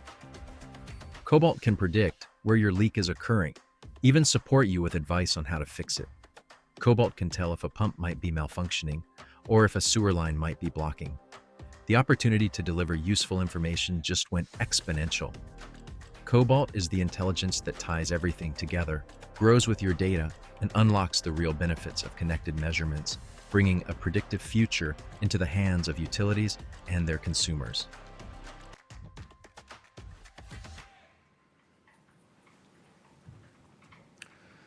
So while the last two slides have really highlighted more applications for the utility themselves, EyeOnWater is our application for the homeowner. So this is our consumer engagement app, which puts the power of all that 15-minute data into the hands of the homeowner. You now have the opportunity as a consumer of water to be able to set your own leak alerts, to be able to be notified of continuous flow events. If there's a dispute on billing, you have the same information in your hand that the utility has. And as we think about as well, conservation, a bigger topic, especially across the US right now in the South and in the West, these are now not nice to have products and services, these are need to have. And that driving that conservation of putting the power of how much water I'm using into the hand of where I don't see it just every month or every 3 months, I'm seeing it down to 15-minute resolution on what my usage is, what might be causing those usage characteristics. And it drives a tighter relationship between the utility and the homeowners as well. So now, instead of potentially having a customer call up the utility, the customer service rep, after 3 months of usage with a $1,000 bill, irate about why the bill was so high, and the utility potentially having to forgive that high bill as part of their policy, that homeowner now sees when that leak started. They see when that high usage began. They see when that hose was left on or their pool started leaking. And now we've actually heard directly from utilities that when they call those customers to notify them of the usage because they're seeing it as well, that customer oftentimes will say, yep, I actually know what that was. I saw it in my app. I left the hose on. My bad. Instead of having an angry customer, you flipped that relationship with your constituents, with your homeowners, and you now have higher engagement with them, and you've turned an angry discussion into a happy homeowner.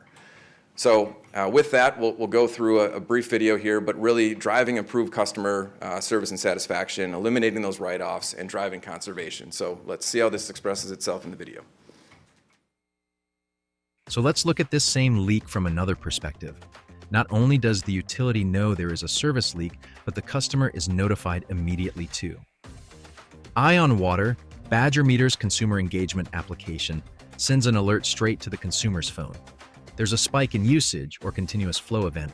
In their EyeOnWater app, they can see the same leak as the utility.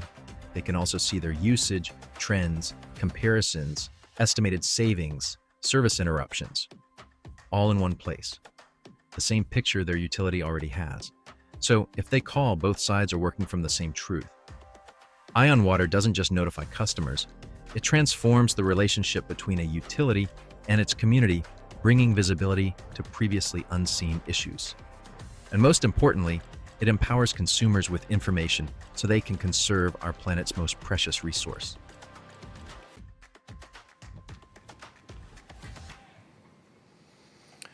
So we've now addressed the back office and the consumer of water, and the gap in the middle is the field application and the field services. So part of what we identified was that there was a demand for this same information to be in the hands of the field crew. And so at the end of last year, we launched a field app to be iOS and Android native to put that same power of Beacon into the hands of anyone out in the field so that they can be more effective with their time. One of the bigger costs for a utility is sending out trucks, sending out people to go visit a service residence, whether that's for a start-stop service, investigate a leak, do some sort of maintenance. And being more effective and efficient while you're out in the field is key to those resources and labor efficiency. We've also additionally put the power of Cobalt into this application. So if you've got a less tenured person out face-to-face with a customer, instead of not being able to answer that question, you can have a native Gen AI interface into the platform to give you insights about what that residence and what that data might be showing you. This application's been widely adopted already by our utility customers, with multiple users at each utility already downloading it and positive feedback, and a laneway for additional development around the product as well into premium features for upsell and ASP lift as well. So ultimately, the app drives increased labor efficiency, fewer truck rolls, and improves that customer satisfaction. And we'll see in this next video how this comes to life. Some customer issues can't be resolved from the office. In those cases, the next step is simple: send someone out. But let's make sure they have access to the same powerful data from Beacon when they're in the field. Why? Because being effective in the field can be the difference between great customer service and, well, frankly, just making matters worse. When the utility operator opens the Beacon Field app and uses the Cobalt AI search, it's not just one issue waiting. 10 nearby properties need some investigation too. Perhaps this isn't an isolated problem. On the ground, they check meters, log replacements, and add notes and photos in real time. The culprit? A fire hydrant found open, affecting pressures. Records are updated and customers are satisfied. The problem is resolved for now. Today's minor crisis was averted. It is all in a day's work for the modern utility operator, armed with the best information out in the field.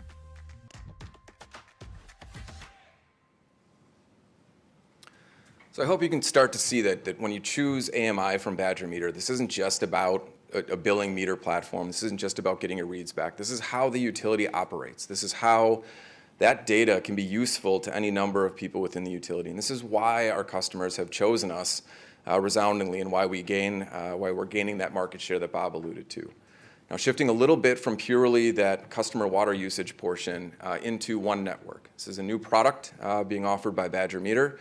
But really, it's something that unifies all of those acquisitions that we've made over the years, all the sensor layers that we now have. So that's something of which combines all of those robust sensors that are deployed in the field from Badger through the data communications backhaul into one network view, making use of that 15-minute data that comes from those billing meters, but also tying it together with the high-frequency pressure monitors, with the acoustic leak detections, the district metering products, the water quality solutions. Everything sold from Badger Meter being pulled into one platform, but not being limited just to a Badger Meter product. One Network integrates with any of the third-party sensors that are already deployed, can pull in utility SCADA information to help inform those insights, and is GIS-centric, leveraging the GIS layer from the utilities as it is. Again, hardware-enabled, pulling together those insights into a unified platform, but delivers on the promise of cross analytics and leveraging not just a purely acoustic leak detection product and service, or purely a billing meter service, leveraging those for combined and enhanced insights. The information from your billing meter, plus that district meter, plus a pressure event, plus a turbidity signal, gives you ground truth to what's actually happening in your network. Similarly, on the collection side, looking at water quality coming from an industrial effluent user, plus level monitors, plus overflow and cameras in the system, provide you a significantly enhanced level of actionability. And that really is what One Network is about, driving those actionable outcomes for the utility so that they can be more specific in where they deploy their resources, how they maintain their system, reduce service disruptions, increase their compliance, and be more proactive about the way their systems are managed in general. So with that, I'd like to turn it over to the video again, and you can see a brief insight into where the One Network development is going. Now let's look at everything we've just seen, not as 4 separate moments, but as one. A billing alert in Beacon, a field investigation, a customer-side leak, all of it flowing into a single unified platform, built for the people responsible for keeping the network running. This is One Network, the center of network operations, the single space where every stream of intelligence converges, and where the decisions that matter most get made. And what the technician found on the ground? One Network already saw it coming. Pressure running low, services under strain, conditions for failure building quietly, until they weren't. Individual signals becoming network-wide, giving a clear picture of who is impacted and the next steps required to act. One Network goes further, continuously monitoring performance across water distribution, water quality, and collection systems, simulating future scenarios so operators are always one step ahead. A utility that sees further, acts faster, and runs smarter every single day.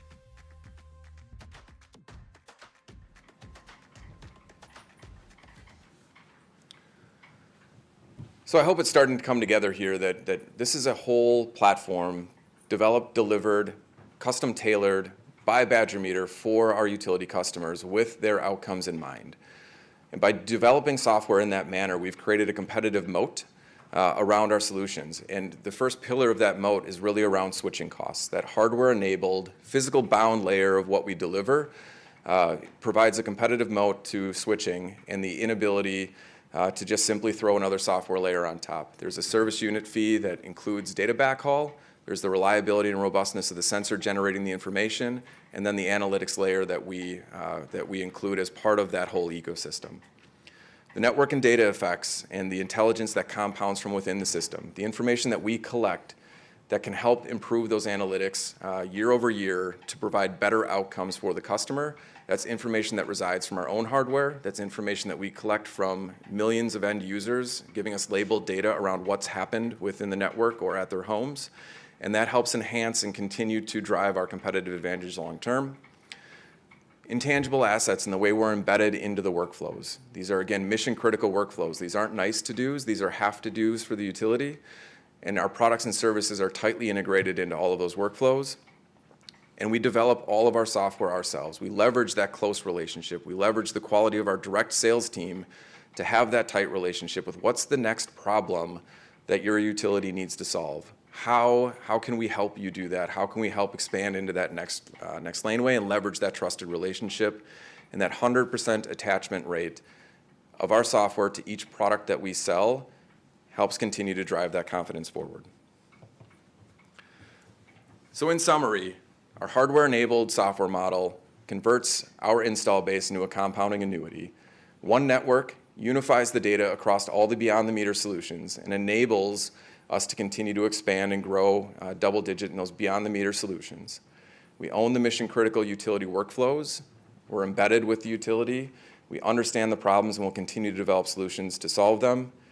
Our hardware-enabled nature deepens our competitive moat, even in the age of which AI is supposed to be threatening software as a service. And by enhancing and building in our own internally developed AI solutions into our software platforms, we deliver the outcomes that the customer is looking for. By leveraging all of these things, we have very high confidence in double-digit software as a service growth over the next horizon, building to $150 million of a software as a service business by 2030. And with that, I'm going to turn it over to Bill Blank. Thank you.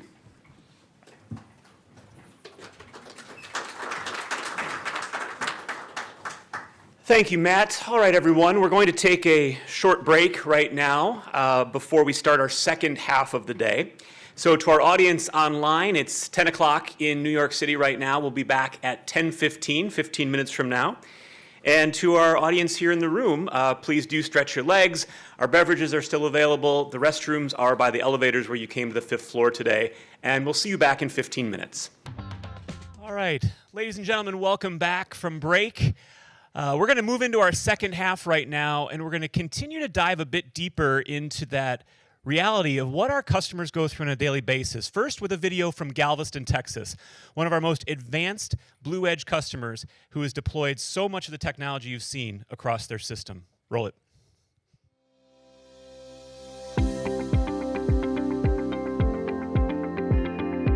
We have a really good water system here in Galveston. We don't treat water on the island. We buy our water treated, but we're at the end of the straw. We're the last customer on the Gulf Coast Water Authority chain. We constantly monitor water quality here. We now have multiple pressure monitors throughout our distribution system. We have water quality bollards, water quality nanostations, and strategically located throughout our system. Before, we only relied on our SCADA operation system where we had eyes solely at our pump stations and our elevated storage tanks. And now we have 15 plus pressure monitor systems scattered throughout our island. We use the pipe minders, which give us pressure data, which we can also see through beacon and also through radar. We also use the Metronet bollards to see water quality data. The Metronet bollards can be customized to show whatever water quality parameters that you wanted to see for your system. The Metronet bollards takes 96 samples every single day, which has empowered us to have a plethora of data to make the decisions that we need to make at the pump stations in order to provide a higher quality of water service to these historical low water quality areas.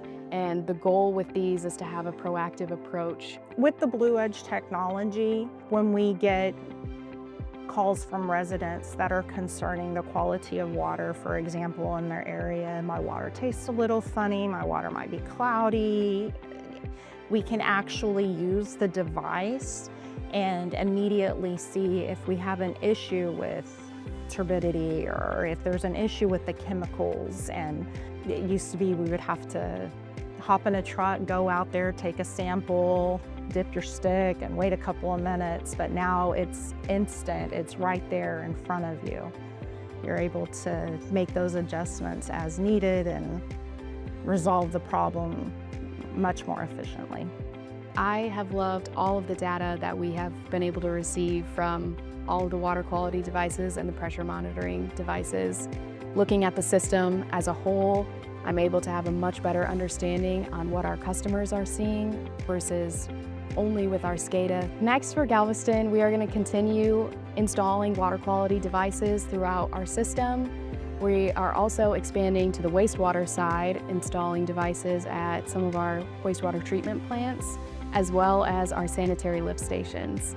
And the goal with all of this is to have a proactive approach to our system, and it encompasses the entire Blue Edge portfolio that Badger Meter is offering, and it allows us to be more proactive on maintaining system pressure, water quality, equipment, operators, utilizing our team to improve customer service and provide a better quality of service to all of our residents.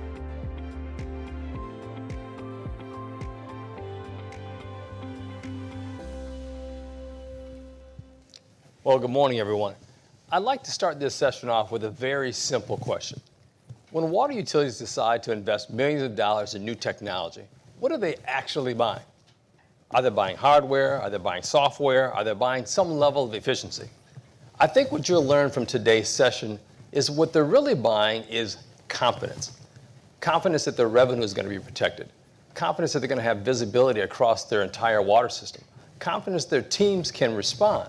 And confidence to understand that when something goes wrong, they'll know it before their customers will. Today's panel is made up of individuals that have sat on that side of the decision-making process at utilities across the country. They've managed the budgets. They've carried the operational responsibility. They've lived with the outcomes of those decisions. That's what we think will make this session very useful. The interesting thing about these panelists is I think their experience with Badger Meter was so good that they actually crossed the aisle and now they are employees of Badger Meter. So you're going to hear from a perspective directly from utility professionals. I want to start off today, I'm happy to be your moderator. I'm Maurice Blackwell. I'm a senior manager in the Utility Solutions Group at Badger Meter. In about a couple of months, 6 weeks, I'll have been with the company for 32 years. I've worked across manufacturing engineering, our production operation, marketing, and sales. Let me introduce our panelists for today. To my right, I have Eric Larson. Eric Larson is a senior manager in the Utility Solutions Group at Badger Meter.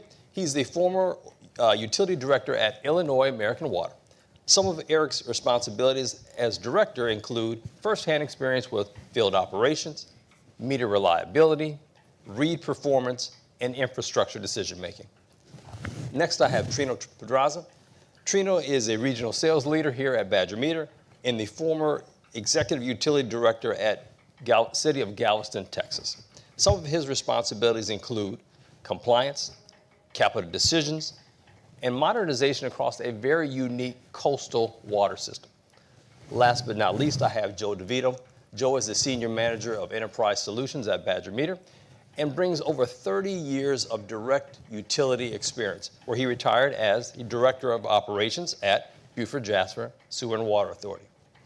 The other part about Joe that I think he'll bring a unique perspective to today's discussion is that he also served as the mayor of Port Royal, South Carolina. So he'll bring both his utility side and as well as his public accountability side of things. So let me start the discussion off just by talking about why utilities make technology changes.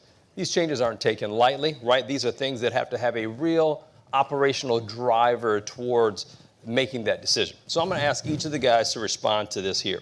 When you were on the utility side of things, what were the key drivers behind change? Eric, let's start with you. Key driver for change really was people first. So we looked at everything through that lens of safety. Is this going to improve the safety situation? Is it going to force our hand because of a safety situation where we need to make that change for the people? But then secondly, it's around value. So our end customers' value, are we delivering something new to them that they're wanting? Or operational value. It's going to lower our operational costs, increase operational efficiency, or some kind of compliance mechanism supporting the system in that way. So two kind of factors there, the people through safety, and then through that lens of value. Okay, fantastic. Trina, what about you? Yeah, Maurice, so for me it was pretty cut and dry. I focused on, I focused on compliance and resilience.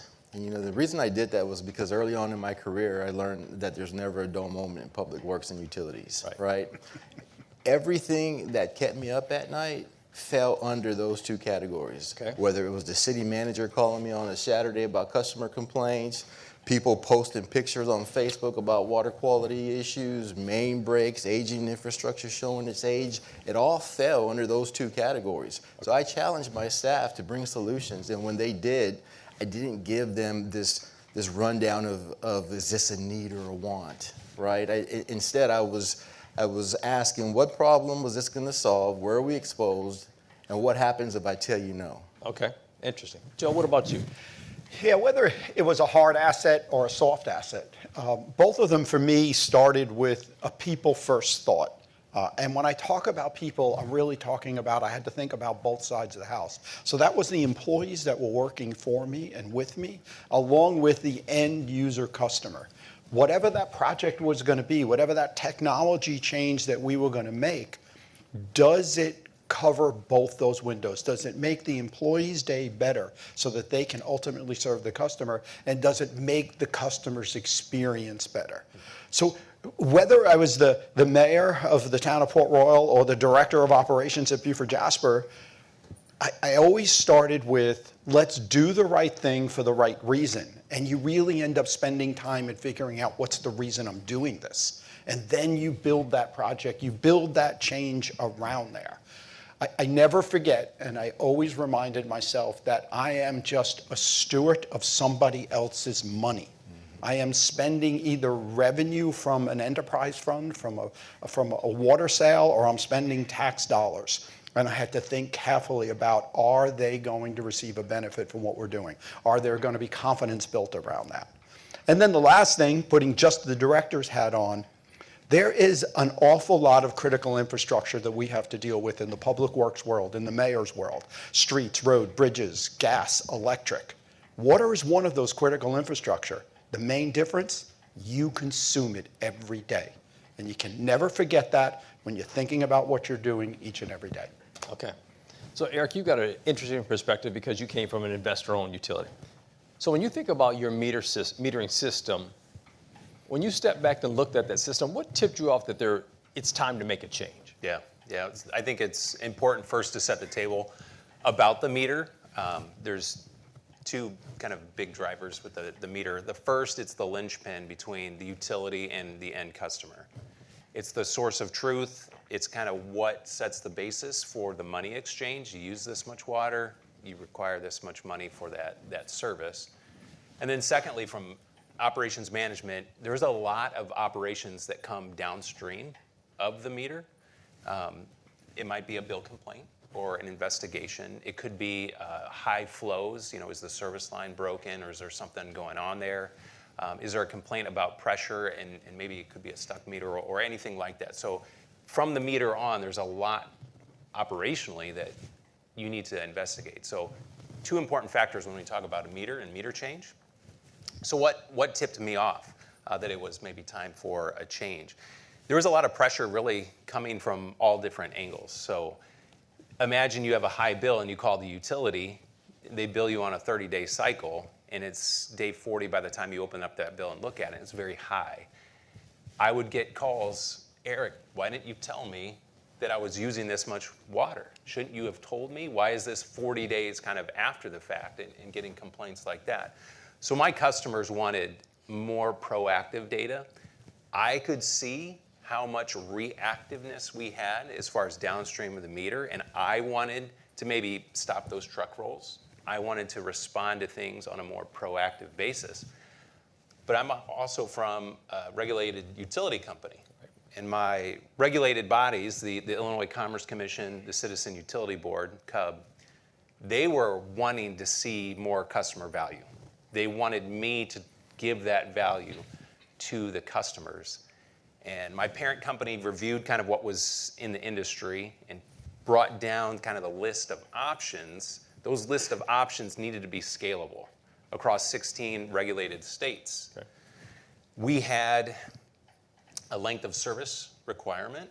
So regulated companies, the regulating body, the PUC, we call them the Public Utility Commission, would put a schedule on how long the meters were allowed to be out there. And then once they hit that age, you were required to change them out. So every year I was changing meters, and it allowed for this natural transition, okay, right? So as soon as I started ingesting this pressure from my customer base, the regulatory body, I had approved technologies, and I selected Badger Meter, I had a natural transition the next year to go ahead and make that change. Okay, interesting. Well, let's kind of move the topic along. We're going to talk now about metering, AMI, and software, how they relate to the operational capability or efficiency of a utility. Once utilities decide to make those decisions to modernize, to make a technology change, sometimes that focus now changes from hardware to operations. How is it going to help me on my day-to-day? That's probably when utilities start to see that real value. So, Joe, I'm going to ask you to sort of help the audience understand the basics. How closely is the meter tied to the actual revenue generation of the utility itself? Yeah. Well, I'm going to build a little bit on what Eric had. He called it the linchpin, the end of the system. I thought about the meter as the last asset in the distribution system. And ultimately, it's the cash register. It is giving us the ability to send an accurate bill to that customer. And that is absolutely mission critical. If I cannot get bills out on top of everything else, I can't do all the other stuff that we want to think about. So, but then you start realizing as technology change, and I had the advantage of being in the industry for 30 years and starting with manual read to AMR to AMI through my career, and you start to see the trends that are available in this data as you're getting that more frequent read. I'm getting away from the latency of a 30 and a 40-day information, and that then really starts to bring the impact forward. Wow, how else can we use this data? How else can we bring that forward? But Again, you can never forget the mission critical. I cannot tolerate not be able to get a bill out. So I still always had to focus around that, because without the bill, there was no revenue confidence, there was no decision making, and the ability to go forward. The data and all the other stuff that came along with it that you saw this morning just allowed me to operate the system more efficiently with that scarce revenue that I could get through billing. Okay, so take it a step further. So what's the difference between having a system, a metering or an AMI system that supports billing only versus something that can help you on your day-to-day operations, giving you that more granularity of data? Yeah, so I mentioned already the data. So it's giving you that information. It's teaching you the patterns of what your customers are doing. There's only so much you can do to drive customers in the way they use their water. You can put things into place like odd and even watering days and asking them and doing this, but you really never really know for sure how much they're going to do that type of stuff. By having this data available each and every day, each and every morning, 4 times a day when I went to the cellular system that Badger Meter showed me in 2014, really allowed me to say, wow, I didn't realize that this was happening at 4 a.m. every day, and really start to put that kind of stuff in place. Then you bring it back in-house and you think about the crew. I mentioned the people. So I've got repeatable workflows. I've got data every morning that they can look at and say, this is what I need to do today. So having that 15-minute reads, 96 reads a day, really start bringing patterns in, and then sharing it with the rest of the authority to say, hey, engineering, look at this. Customer service, look at this.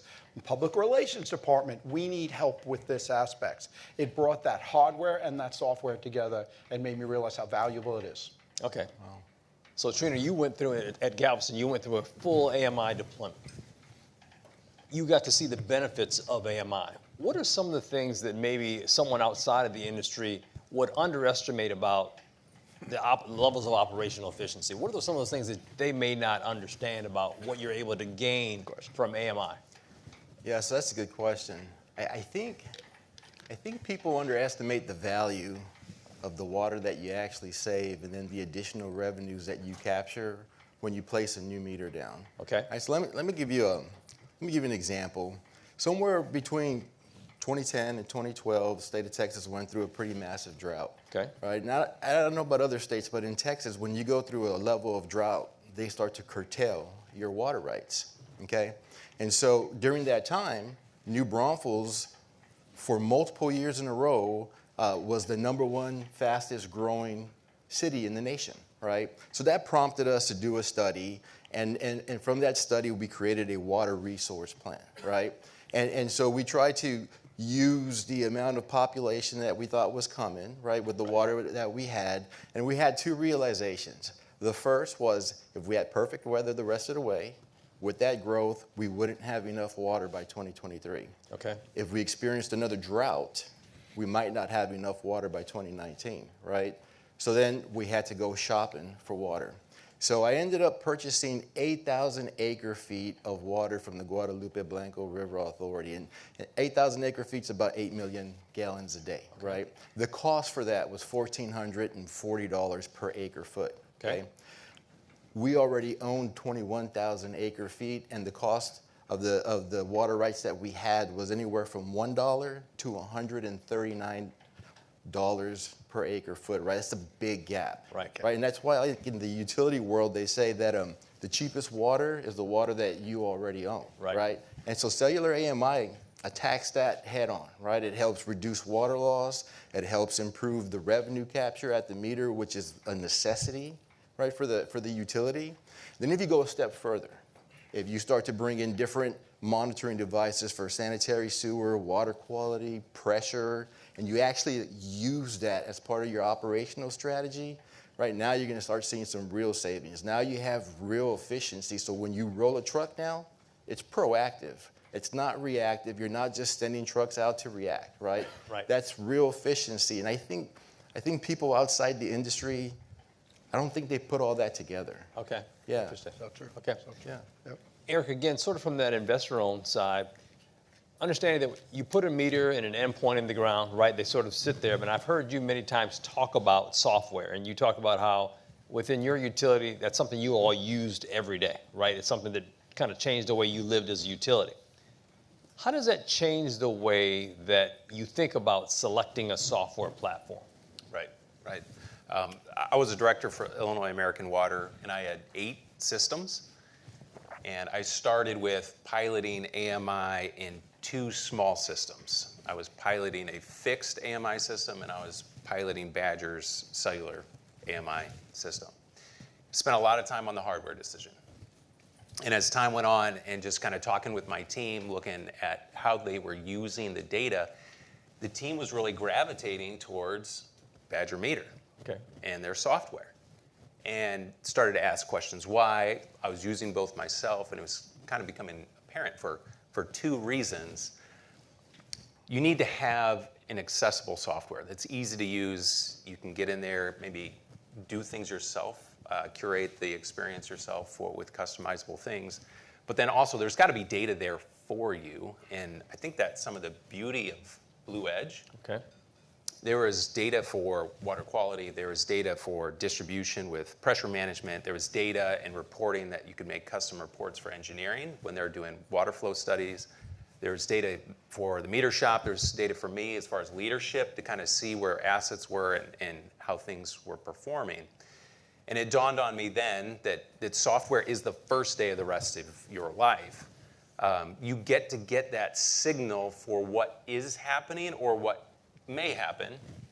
And if we can pause right now, you look across the room here, we've got a lot of future water system managers. They're in software right now looking for signal for what is happening and what will happen.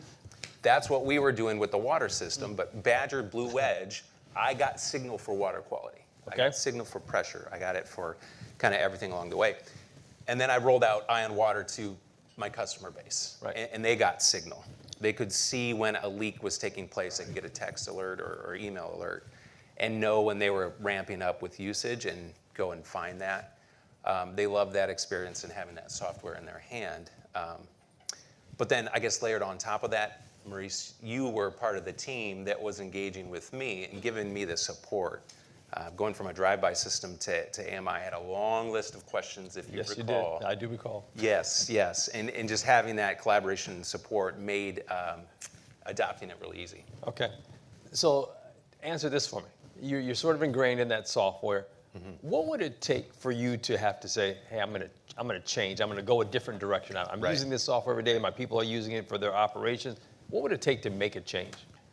I'm assuming the room, this is a circle of trust, and what's said in this room stays in this room. My first system was a fixed AMI system.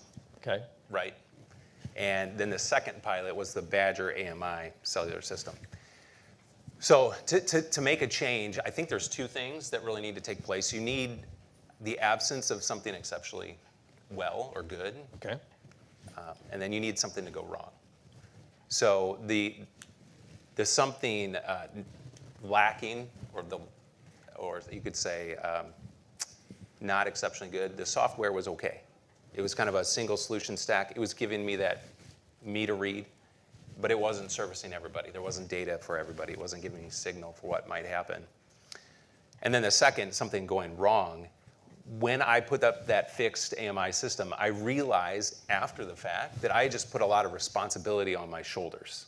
I am now managing something I didn't manage before. I now have to put another asset into the asset lifecycle, 5-year capital plan as far as collectors, and I had to respond when they were down, and it just made life more difficult. Okay. So Pilot 2, Badger Cellular, I put those devices out and they worked, and I didn't have to manage it. I didn't have to worry about the cellular network. It was working. And then the software was really good too. My team liked it. It had more data than the first system. Yep. And then, of course, I mentioned you and the Badger team giving me that collaboration and support to understand the software, how to use it, get the most out of the system. It made a brand divorce really easy for me, going from that fixed system to this Badger Cellular AMI. Okay, interesting. I'd like to add a little bit to that. Okay. It's interesting that the way you talk about that. I'm known as an early adopter of technology, but a brand divorce, changing something that's in place and working, That really changes things in the way that you have to look at it. Again, I had a 30-year career. I started in the mid-'80s. Badger was already in my system. I was introduced to this meter and this style by coming to that system. And it worked well for me. Back then it was walking the streets and getting meter readings. And then Badger evolved and introduced AMR to us, and that was a technology that made sense to me. I didn't have a brand divorce. I just changed technology, and we moved forward in that way. But there came a point, I report to a board of directors, different than you with the Public Service Commission. But there came a point in my career where the board of directors looked at me and said, hey, we have a number of what we called sole source products within in the utility. And we want you to step back, take a look at these. And they gave me a list of them and said, and are these the right products? Can we open the door? Can we make it more competitive in that way? So I had to step back and go back to that thought. Let's do the right thing for the right reason. So I had to think about each of those products and say, what are the reasons we're using them? What do we need out of this? What gains are we getting from these products? And as I came back and looked at Badger Meter, and looked at what they were offering me, what they brought to the table when I started, what they brought to the table now, and what I knew was coming in the future, it checked all the boxes. It made that decision, and they gave me the confidence to stand in front of the board and say, this is the right product, this is the right technology, this is the right company so that we can work with and keep moving to the future. I didn't think about it as a brand divorce, but I know I love technology and rolling it, but I was tentative to change what worked. So let's move into that topic of sort of standing in front of the board.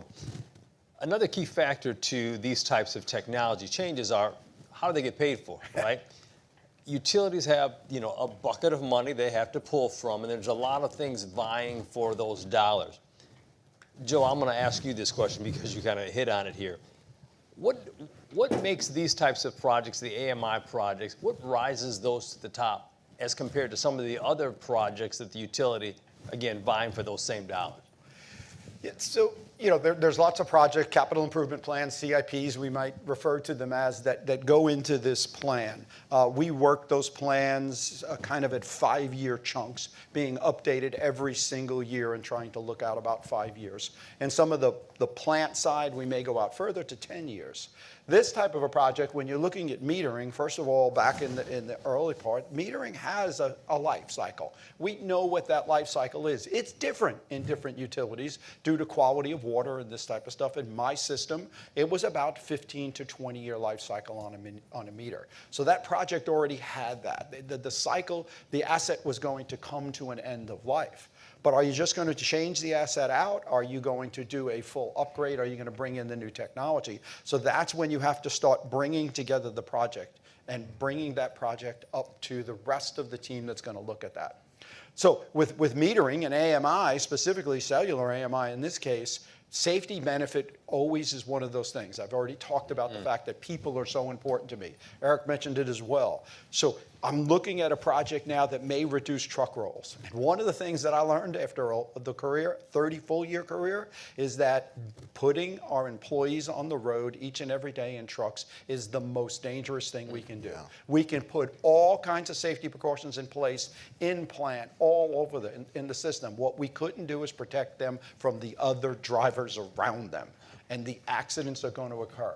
So that is immediately brings it up, rises it up. And then you start looking at that operational data, and engineering is going to get 15-minute reads, which means the water model is going to be upgraded. Customer service is going to be able to respond like Eric talked about. All of these build into that project. And ultimately, at my authority, we ended up with bringing all the divisions together, a group of people. We sat in a room. We called it Survivor Island. And basically what it was, a large project list and a revenue list. And did you make it? Where did you end up? And because this is a cross-sectional project, it would rise up and it would remain on Survivor Island and be funded when the time came available.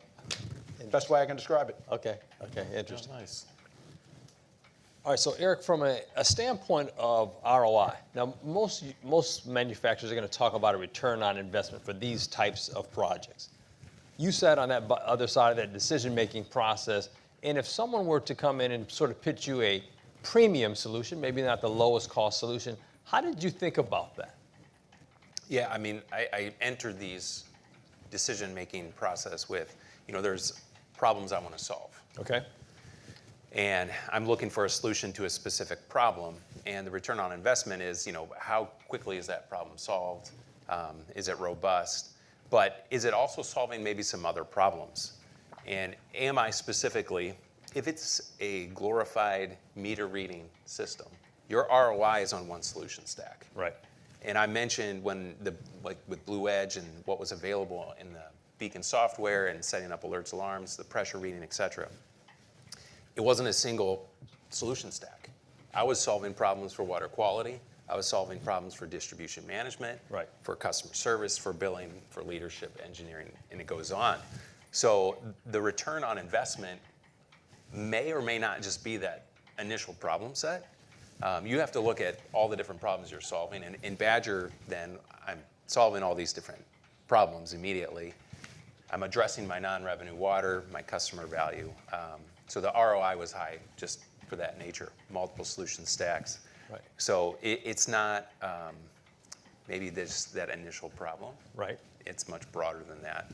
And Badger brought that and the long-term value. Okay. So I think that kind of jumps right into my next question here. You heard Matt and Kim talk about the beyond the meter solutions, right? Utilities sort of go on a journey. They may start with the metering side of things, but they start to look at other areas, water quality, distribution system management, those types of areas. So Trina, I remember, again, I was one of the salespeople that was involved with your project. When you were at the city of Galveston going out for your AMI RFP, I remember man, this guy's got a lot of questions, he's got this broad vision. Like he wanted to do not just AMI, but he wanted to do, again, pressure management, water quality. You wanted to do all those things. What gave you that sort of broad vision, if you will, of all the things you wanted to attack? And then how did that play into the fact that you were a coastal community? Did that play into the factor as well? Yeah, well, first off, I think you give me too much credit, right? Because I served at multiple utilities, this was actually my third run. Okay. Right, and I wanted to get one right? Third time's supposed to be a charm. So, Right. so when you consider utilities, it's not uncommon at all for utilities to deal with water quality or pressure issues or sanitary sewer issues or tons of main breaks and sewer collapses and whatnot. That's just normal. Right. Even in brand new utilities like municipal utility districts, they have their fair share of problems, right? Galveston's no different. We had our problems, and we were embarking on this journey to go with this new smart system. And I knew the capabilities that were out there that I always missed, and I wanted to make sure that I had this one. Okay. I had this one right. You were there, Joe was there, Right. Both of you were in my ear telling me what we could do, and so that played into it, right?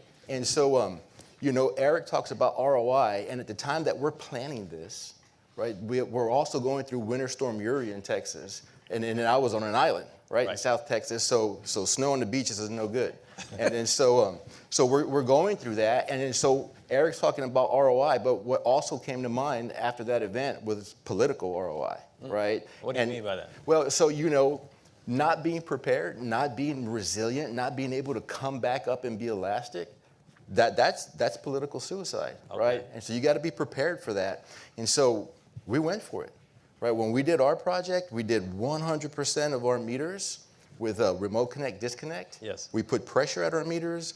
We purchased a Syrinix pressure monitoring system, put it throughout our island, and then we purchased SCAN and ATI water quality devices and placed that throughout our island. And then there was a learning gap, but we learned how to use it, right? And then we started to solve so many different problems along the way. I mean, I could tell you a whole bunch of stories, to be honest with you. But for here, I'm gonna share two of them, right? Okay. So two of my favorite ones happened near the end of my tenure with Galveston. And so the first one was the Texas Department of Transportation was doing a highway widening project. And as part of that project, they were requiring the Gulf Coast Water Authority to relocate their water line. Now, if you paid attention to the video at the beginning, the city manager was saying that we're at the end of the straw, right? We import 100% of our water, and so Gulf Coast was gonna have to sever that line to tie into the new line, right? Okay. And it's summertime. And so in order to do this, we had to truly prepare. We had to get it all organized. We filled up all of our storage tanks. We projected we'd have about 5 days worth of storage. The project was supposed to take 1 day for the tie-in, 1 day for flushing. We threw in 1 day for emergency. They cut the pipe, everything goes wrong. Murphy's Law, full effect, right? And so they keep coming back to us saying that we need extra time, we need extra time. On our side, we're looking at our customers, and they're not conserving. They're not participating. They are irrigating like nobody's business, right? And so we're just watching that storage go down and go down and go down. And one of my managers starts doing some calculations, and he says, I think we're going to run out of water, Friday before 6 a.m., and Gulf Coast is needing all of that time. And so now we're panicking. City manager's panicking, and I call the city manager. This is Wednesday before lunchtime, and I'm like, hey, I would like to meet with you. And then we get together, and I'm like saying to him that I want to cut off all the irrigation meters. Okay. Right? And he gives me this look of disappointment, like that was the worst idea one of my executives could have given to me. Yeah. And then he goes on and he says, Trino, if I took all your crews, the fire department, the police department, send them out closing meters, we're not going to shut off enough meters in time. And I said, sir, we bought this fancy Badger meter system. We could shut it right off from the computer. He paused for a second, and then it hit him. And then he was proud of me. I was his favorite employee, right? And so he gave me the thumbs up. He made the phone calls, gave me the thumbs up, and we were able to execute that command. Okay. Meter shut off, water reduced by about 70%, and two things came out of that. One was we realized we had some data integrity issues where meters were crossed, and we corrected that. And then the bigger piece was our citizens never, saw the water outage occur. Okay. Right. And then my real favorite story was in 2024 when Hurricane Beryl came in. I mean, that was the real test of this system. Okay. Everything that we had learned and all those little problems I was talking about all came together for this scenario, right? And so we put together a video for y'all, and I want to play that video.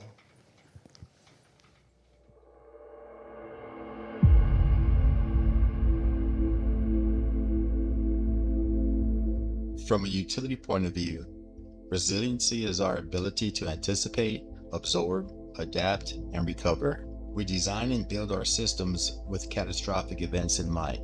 In Galveston, that's hurricanes. When we chose Badger Meter, it was based on the promise that they could deliver a system that could tackle those exact challenges. Hurricane Beryl was the first true test of that promise. Beryl came in over the 4th of July weekend. The early trajectory suggested it wasn't going to hit us. Very little preparation was done in advance. Then on July 7th, at the 4 p.m. National Hurricane Center briefing, everything changed. Beryl was heading straight for the island, and Galveston was going to be on the dirty side of the storm. With a hurricane reaching wind speeds up to 90 miles per hour in Galveston and producing a storm surge of 5 to 7 feet, our water system was going to be challenged. It was too late and too dangerous to issue an evacuation. I had a hurricane bearing down on us, an island full of residents and tourists, and very little prep in the tank. When Beryl came through, followed by a storm surge, our fiber lines and tower-mounted SCADA communications were ripped out. The greater majority of the island lost power for 5 days. However, the cellular network stayed operational throughout the hurricane. No visibility on my tanks, no visibility on my external pump stations, no power across most of the island. Because of the cellular network resilience, what we did have was an operational Orion cellular AMI system, ATI water quality system, and a functioning Syrenix system for monitoring the distribution system. Using the Syrenix devices and the E-Series ultrasonic meters closest to each tank, we took pressure readings and converted them to feet, giving us a working estimate of water levels across the entire island. We weren't exact, but we were close enough. Where we saw pressure dips, we used E-Series ultrasonic plus meters with flow restriction capabilities to isolate problem areas and preserve our water supply. Our ATI bollards gave us real-time water quality data across the distribution system. Even without power, even without SCADA, we were maintaining pressure, holding system integrity, and delivering clean, safe water. Because the water system was holding itself together, I was able to redeploy my distribution staff, helping pump out lift stations so residents could bathe, use a restroom, and begin to recover. We never lost our water system. We never lost our sewer system. And the fact that we held that system together in those conditions with no SCADA and no power speaks to the level of resiliency that the Badger Meter system was able to provide. Trina, I'm jealous because I had 9 hurricanes hit me in a 30-year career, and I retired just a little too early because this stuff came out in around 2020, and I retired in 2018. But I'm glad I got to work with you and watch you deploy this and get to see you use it. Yeah. Well, Joe, let me ask you that question then. So if you had all these different types of systems, right? Pressure management, distribution system management, water quality.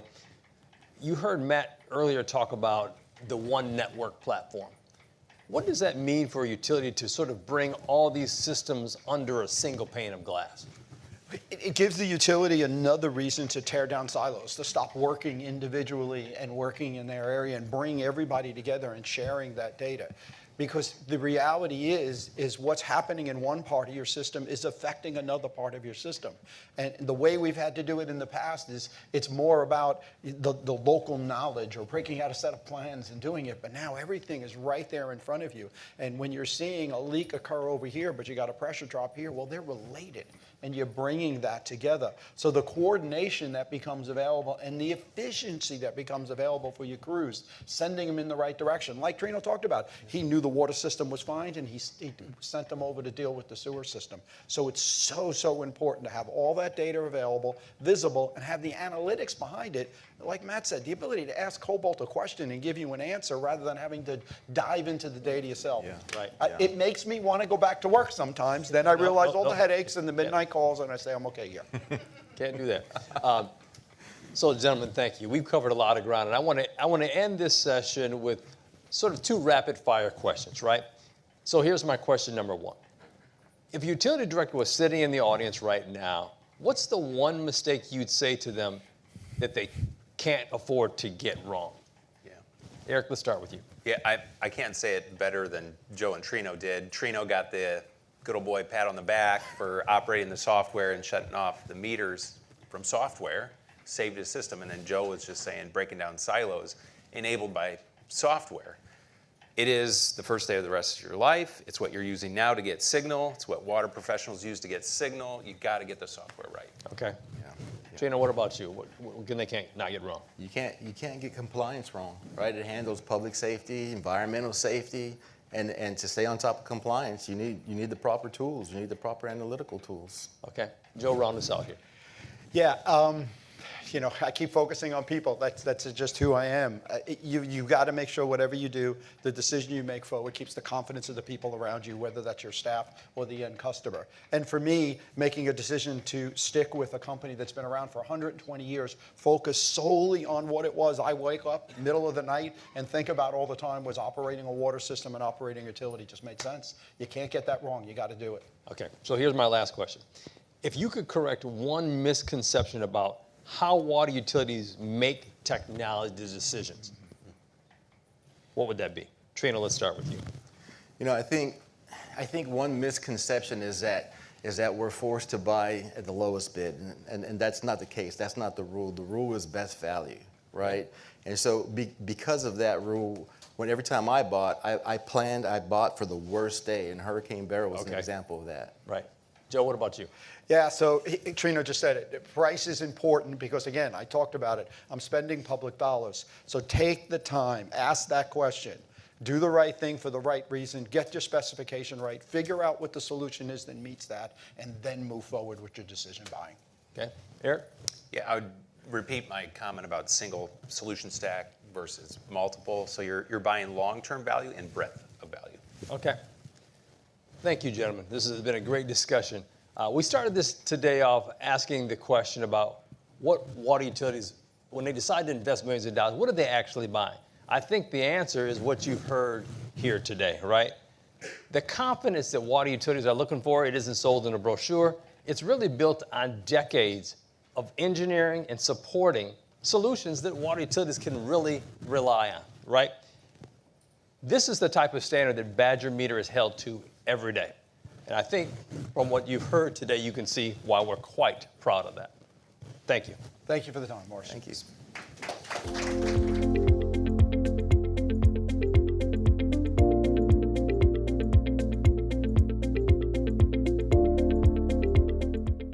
is Charlie Wright. I work for Orlando Utilities. I'm the manager of metering and field operations for the water side. OUC has been around for 100 plus years.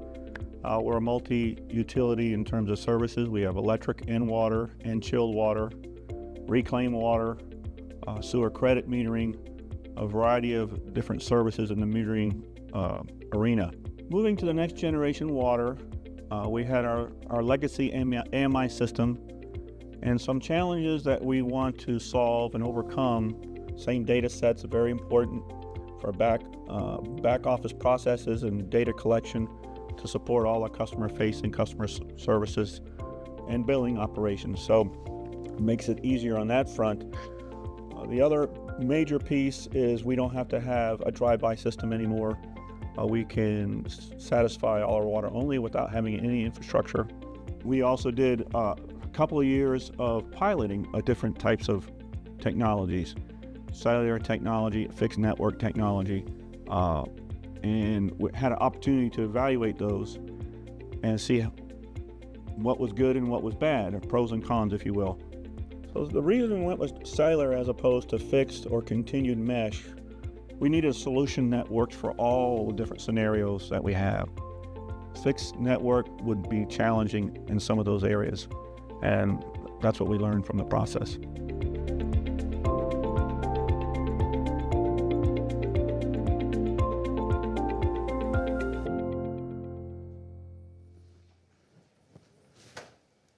When you combine the Blue Edge suite of solutions that the team has walked you through today, from metering to AMI to Blue Edge and the beyond the meter technologies tied together by software, combined with the sales force that you just saw over the last 45 minutes, we have instant credibility when we walk into any of our customers and present in a shortlist presentation or in an RFP. I'm Dan Weltzine. I'm the Chief Financial Officer of Badger Meter. And I want to talk a little bit this morning about the financial framework of Badger Meter and the things that we find important and are really our guiding financial principles by which we operate the company. So I'm really going to break that down into two pieces. Number one, I'm going to talk about capital allocation. We have a long-standing capital allocation priority list, and I'll dig a little bit deeper into those this morning. And then secondarily, I want to talk a little bit about the durable financial model that we have built on driving profitable growth, robust free cash flow, and a rock-solid balance sheet that allows us to continue to invest in and build out this great company that I'm proud to work for. As we talk about capital allocation priorities, there's really three priorities that we talk about, and these are long-standing priorities. There's nothing new that I'm unveiling today. For those of you that have followed the story for a long time, these will sound familiar. First and foremost, we invest in the company in the way of R&D and spend, and I'll talk a little bit more about those in the coming slides. Number two, returning capital to shareholders, and that's either in the form of dividends or through share buybacks. And then thirdly is through M&A, and we've built out this Blue Edge suite of technologies and offerings by internally investing, but also by doing accretive acquisitions to the business. So again, let's dig a little bit deeper into each one of those priorities. First and foremost, as I mentioned, is internal investment. So we look at R&D investment as key and critical to what we do every single day. On the left-hand side of the page is just some highlights of some of the investment that we focus on, continuing to build out our ultrasonic meter capabilities, continuing to build out the SaaS platform that we have and the advanced metering infrastructure offering that we created in the market just over 10 years ago with our cellular AMI offering, and then certainly continuing to innovate and be at the leading edge of the Orion cellular offering that we do. I think sometimes it gets lost how difficult it is to do what we do, taking a cellular device, putting it in a very rugged environment, combining water and electronics, and having those devices last for over a decade, 10 to 15 years in most cases, is really hard work, and we're proud to be the market leader in that space. When you combine all of these allocation priorities, really the measure by which we look at first and foremost is in the lower right-hand quarter, free cash flow conversion. This is one of the two metrics which our leadership team is measured by from a long-term incentive plan perspective. Our stated objective is to have free cash flow conversion in excess of 100% of net income every year. We've demonstrated our ability to do that and are confident we'll be able to do that here moving forward. Next, I want to turn our attention to capital return to shareholders. Number one, we look at this in really two buckets.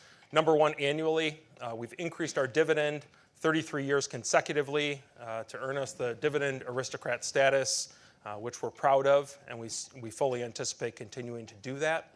Secondarily, we look at share buybacks as a second avenue, and we look at this more opportunistically. If you think about our stock price performance relative to our peers, we certainly feel like, given the leadership position that we hold within the water space, we feel like our stock should trade at a premium to our peers. And when it's not, we view that as a buying opportunity of our own stock. Over the last 6 months, up to and including the second quarter of this year, we've bought back about $70 million in stock, and that includes about $20 million so far in the second quarter of 2026. And so as we continue to see dislocation in the stock, we will certainly use that as an opportunity to continue to do buybacks. And then the last priority is on M&A. On the left-hand side of the page is our ROIC performance relative to our water industry peers over the last 5 years. And I think the results speak for themselves. And over that 5-year period, I think it's important to point out we've doubled the business organically. We've deployed $400 million or close to $400 million in accretive acquisitions that really round out the majority of that beyond the meter technology space that we talk about in water quality and sewer line monitoring and pressure monitoring. And we've also operated through a very difficult operating environment. We dealt with COVID. We dealt with supply chain challenges. We dealt with a highly inflationary environment.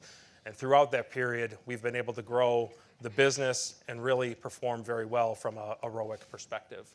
This is the second measure of which our leadership team is measured from a long-term incentive plan. And so we, again, are focused on this performance. On the right-hand side of the page, we're not done. We view that there are plenty of great acquisition targets still out there in the market. We have a funnel full of opportunities that we continue to focus on, and as the right opportunities come to the forefront, we're certainly taking a good hard look at those. We still feel like we have a lot of dry powder, if you will, to continue to add to our portfolio via acquisition when the right opportunities present themselves. Turning the page now just to talking about the robust performance of Badger Meter. And before you look forward, I think it's important that we look back at the performance of the company. And I want to point out a number of things on this slide. If you go back to what Bob said earlier this morning, we were the first to go to market and create the cellular AMI space. And we did that all the way back in 2014 and 2015. And as you can see, over that first 3, 4, 5-year period, we really had to prove to the market that this was the leading technology and the technology of choice across the market. And really, with the first significant wins that we had in the cellular AMI space with Aurora, Colorado, and Columbia, South Carolina, both in early 2019, that's really what's propelled this change in our business in terms of how we operate and how we've been able to drive through not only cellular AMI, but follow along with the meter technologies that go along with it. And that's really what's propelled this growth over the last 5 years. And as Bob illustrated earlier, we feel like there's a long tail to that opportunity that we're going to continue to capitalize on, and then add to that the beyond the meter technologies that we've added to that. We often talk about, we have greater visibility within our opportunities, within our customer base to the next 3 to 5 year period than we do to the next month or the next quarter. Bob illustrated that, but I wanted to just highlight that a little bit further as we talk about our strategic outlook over the next 5 years. As we look at each of the positions within the opportunity funnel, we feel really good about the customers that we know have systems that are coming end of life, and they may be on a manually read system, they may be on an AMR system, They may be on an AMI 1.0 system, and we feel great and that we're in a great position to convert those customers wherever they stand in that technology adoption curve. And we have great visibility and are working with the customers. Those solution architects that you just heard from are engaging with customers all the way back at the consultant stage, working with them to set up the RFI, to really highlight the benefits of the technology that we have so that they understand what they want in their systems as they go out and eventually get to an RFP, get to a project pilot, analyze the opportunities that they have in front of them, and to ultimately getting to the awarded projects. And I'm going to talk about that here in a minute. Once those awarded projects are visible to us, there's still a bit of a delay between when those projects are awarded and when we actually get to deploying revenue. We still have to negotiate a contract, set up whether it's a supply only or a turnkey process to make sure that we can deploy that system or that the customer can deploy that system efficiently and get that system installed. If you paid attention to the first quarter earnings release, this slide should look familiar. This is the same subset of projects that we highlighted on that first quarter call. And the purpose of highlighting that was to give to show the confidence that we have in these subset of projects that we have in front of them, that we have in front of us. They've been awarded to us, and they're in the process of getting closer to starting deployment in the second half of 2026 and beyond. I think if you look beyond just the opportunity in terms of the size of the number of connections that are on the page, there's a few other things that we were trying to communicate as part of this subset of projects that I just want to highlight this morning, and I think it ties back to a number of points we've made throughout the morning. Number one, if you look at 7 of the 9 of these projects are competitive conversions. So go back to what Bob talked about in terms of the sticky nature of the customers within this space, and us leading with the AMI technology is pulling through meter share gains. And that's existed historically, but it's also illustrated in these awarded projects that are going to be deploying over the next 3 to 5 years. So that trend was not a flash in the pan, was not a one-time event. That's consistently how we're seeing opportunities in the market continue to transition. Number 2, about half of these projects are supply only, half of these projects are turnkey. We're happy to do either one. We meet the customer where they are in their conversion cycle, and if they need help with that deployment, we're happy to do that with them. Just understand that comes with a bit of a different revenue profile, and that comes with a bit of a different margin profile. And so it's important to point out that 100,000 connection opportunity might look, from a revenue perspective, very similar to a 200,000 connection opportunity. And so again, all opportunities are not created equal. We'll meet the customer where they are and help them to deploy AMI. This slide then really just takes the individual pieces that we've talked about throughout the morning. Ken started off by talking about our high single-digit organic 6 to 8% CAGR over the next 5 years. If you look back over the last 5 years, yes, that includes acquisitions. We've grown at about a 17% CAGR. We feel confident in the 6 to 8% CAGR on the back of the individual components we already talked through. Bob talked to you about moving from mechanical meters to static metering and the adoption of AMI and the pull-through of software that comes with the adoption of AMI. Kim and Matt highlighted the benefits of the beyond the meter technologies and how we feel those can grow at double digits, and the software when you combine both the metering portions of our software but also the beyond the meter portions of the hardware that also have software attachment rates to them, feeling like we can continue to grow software at a double-digit CAGR over the next 5 years. Next, I want to turn your attention to margins. We have a long-standing practice of talking about our margin in a normalized range.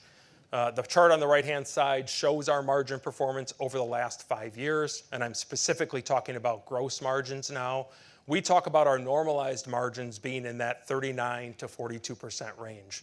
And the reason we talk about a range is as we think about each of the projects that we're stacking in any given year or quarter, it's a mixed game of, did those particular customers choose to go with a mechanical meter or with an ultrasonic meter? Are they doing a supply-only deployment or are they doing a turnkey deployment? And all of those things impact the structural mix in any particular quarter, which is the reason that we look at this in a range.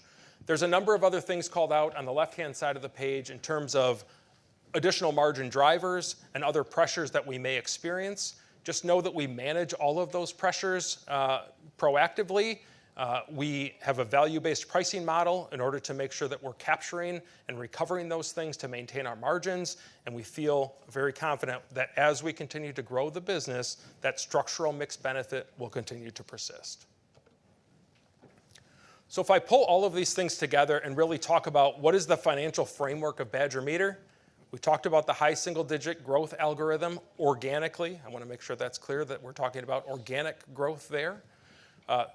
Continuing to drive strong gross margins in that 39 to 42% range and strong incremental margins. We used to, in this business, talk about incremental margins in that 20 to 25% range. We now think about it in the 25 to 30% range, really on the back of those beyond the meter technologies and the gross margins and the SEA leverage that we get there, along with the software. Finally, free cash flow conversion. Again, we feel great that this has been a really good cash flow producing business. And at the end of the day, we have plenty of dry powder available to us to continue to grow out the business, both organically and through attractive acquisitions. So with that, I want to turn the slides back over to Ken for some closing remarks, and then we'll open it up for some Q&A after that.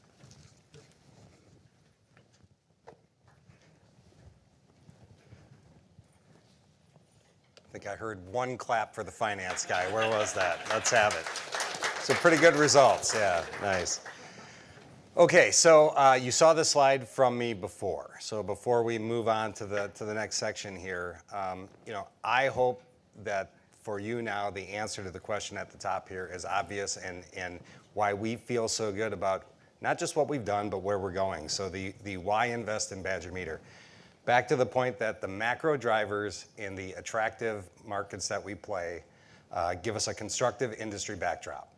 Second, the leadership position that we have shown, displayed, and continued to defend and grow around metering and AMI and software is firmly in place. Beyond the meter gives us this long runway for growth that we're really excited about. The ability to continue to meet all of our capital allocation priorities and invest back in this business for organic and M&A growth. Differentiated execution, and I'll just skip right past that, right to exceptional teams. So if you heard me say before, or Bob or Dan, when we talk about our exceptional team and what sets us apart in the short list presentations, if you didn't feel that today from our panel of solution architects, that's a real shame, because those guys are the real deal. So I'd like to give those guys a round of applause. Yeah. They're the ones that make it happen every day. So our team really is differentiated. We do drive value compared to our peers. So overall, feeling great about the future of the business. Thank you for coming here. I'm going to ask the team to come back up. We're going to convert over back to Q&A. So a little bit of setup here. Take us a minute or two, so no break. We'll roll right into Q&A here in a minute.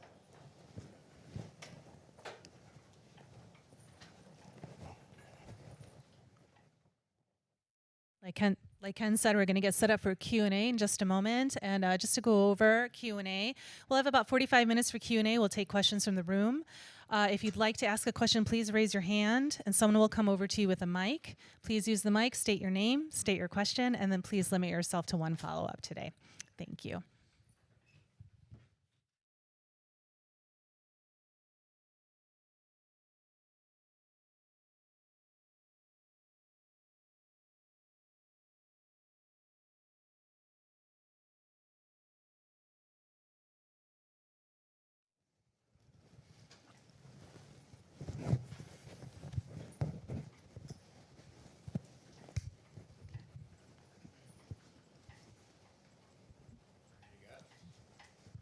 All right, Nathan Jones, Stifel. Thanks for all the information today. I guess I'll just start with the growth rate in the metering business, mid-single digit over the 5-year planning horizon. Can you break down a little bit more on the building blocks to get to mid-single digit out of that? There was a slide early on in the piece that had, I think over the last 5 years, 2 to 3% industry unit growth on meters. Badger had done 7%. There should be some tailwind, I think, from conversion of mechanical to solid state meters on that as well in terms of ASP. Are we now to a point where the ASP lift from radios on meters is kind of reached an equilibrium where you're shipping at that level? Just how you get to mid-single digit. There should be some, inflationary price increases each year. I'll stop there. Yeah, perfect. So instead of 3 or 4 of us giving you a portion of that answer, I'm going to turn it to Bob first. Since you're running that piece, why don't you kick that off for us, and we'll jump in if we want to. Yeah, so I think, Nathan, you've hit some of the key elements there, is that certainly the conversion from mechanical to static remains ongoing. In the past 5-year period, we grew unit volumes at 7%, and ASP would be on top of that. I think ultimately you have to remind yourself that on an ongoing basis, that market level of growth is low single digits. So banking in at something higher than that from a unit growth perspective is certainly what we believe in light of the comments on market conversion and competitive conversions. And certainly price is a dynamic to that as well. On the AMI side, again, continued belief in market leadership and the ability to convert customers. I think the challenge becomes, at least in the historic period, 21% unit growth is we've already done a significant step change in units from what was hundreds of thousands per year to now considerably more. That doesn't mean we don't believe that it can continue to grow, but in certain cases, it's just a case of the math on the base. Realize that when we say mid-single digit growth relative to customer water usage, that is excluding it from the software piece that Matt talked about. And so really, if you really thought about the meter to cash cycle and the customer water usage growth kind of holistically, it would notch that mid-single digit growth up a little bit when combined with the double-digit growth on the software side, which is maybe more in line with the algorithm expectation that your question seems to suggest. Okay, we got 2 hands up. Why don't you get one back to Ryan? Yeah. Oh, thank you. James Cole from Jefferies. I guess I wanted to touch on the 9 awarded projects that you guys showed on there. So I think 2 of the 9 have pilots underway before fully getting deployed. So I wanted to understand what is kind of historical conversion rate from pilot to full award, and what are the kind of key variables that you guys watch, like what could cause pilot to not convert to the full project, and like what are the risks that it gets delayed further? Yeah, so first, just to dispel, because I'm not sure that I got the question, but in pilot phase, these are all awarded, just not started projects. So sometimes utilities will still do a pilot phase, even though they know that's the technology that they're going with, because they want to put the radios in maybe their hardest to read areas, or they're doing just certain tests along the way. Sometimes that can lead to a delay if they have just some challenges along the way, but being in pilot phase is really good because they've awarded the business. They're going to be moving forward. Other things that might delay a project from starting could be aligning labor and resources and getting some of those pieces moving. Where it's turnkey, we have much more control over that. Where it's supply only, sometimes that can be not in our control, but that doesn't mean it won't go on time. So a myriad of factors on how when a utility gets in play, but I think that question probably has some recency bias, and every day we get closer to the second half of the year and we feel better about those projects in the phases that they're in terms of moving forward.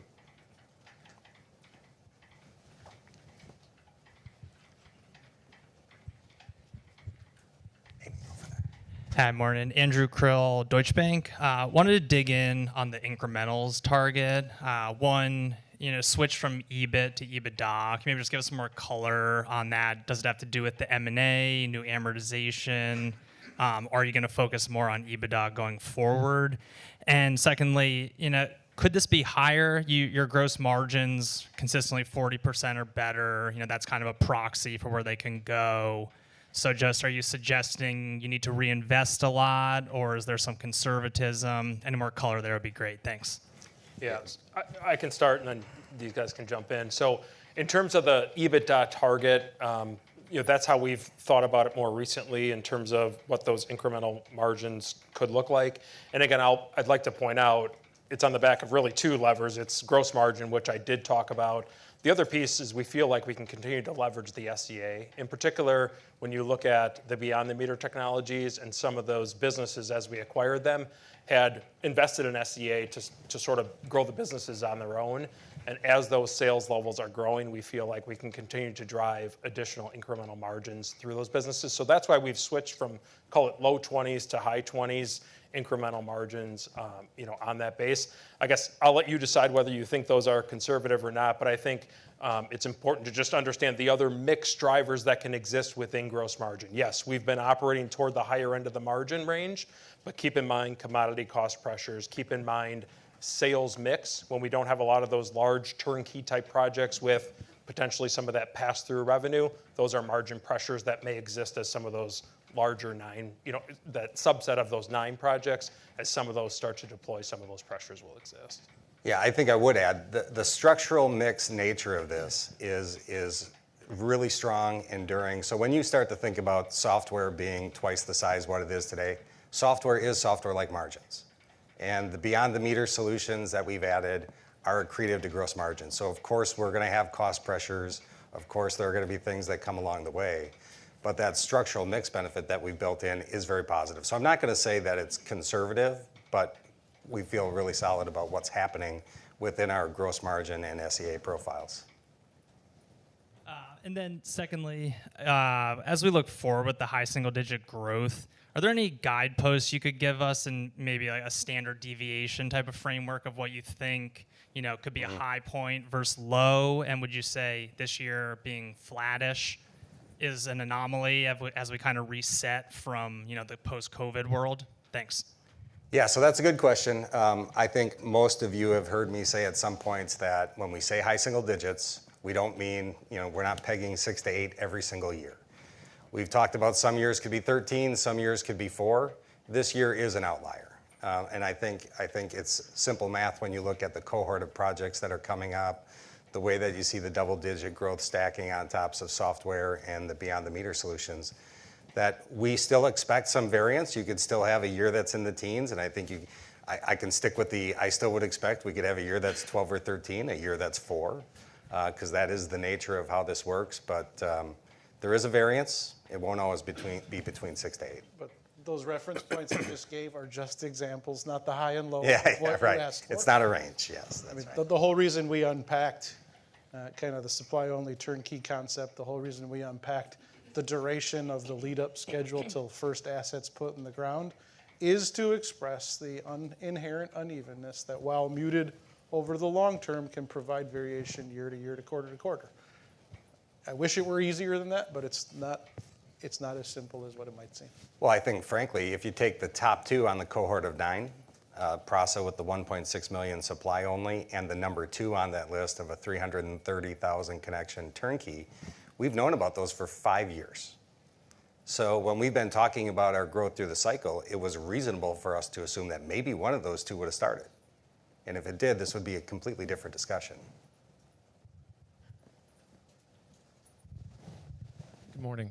Ryan Connors here with North Coast Research.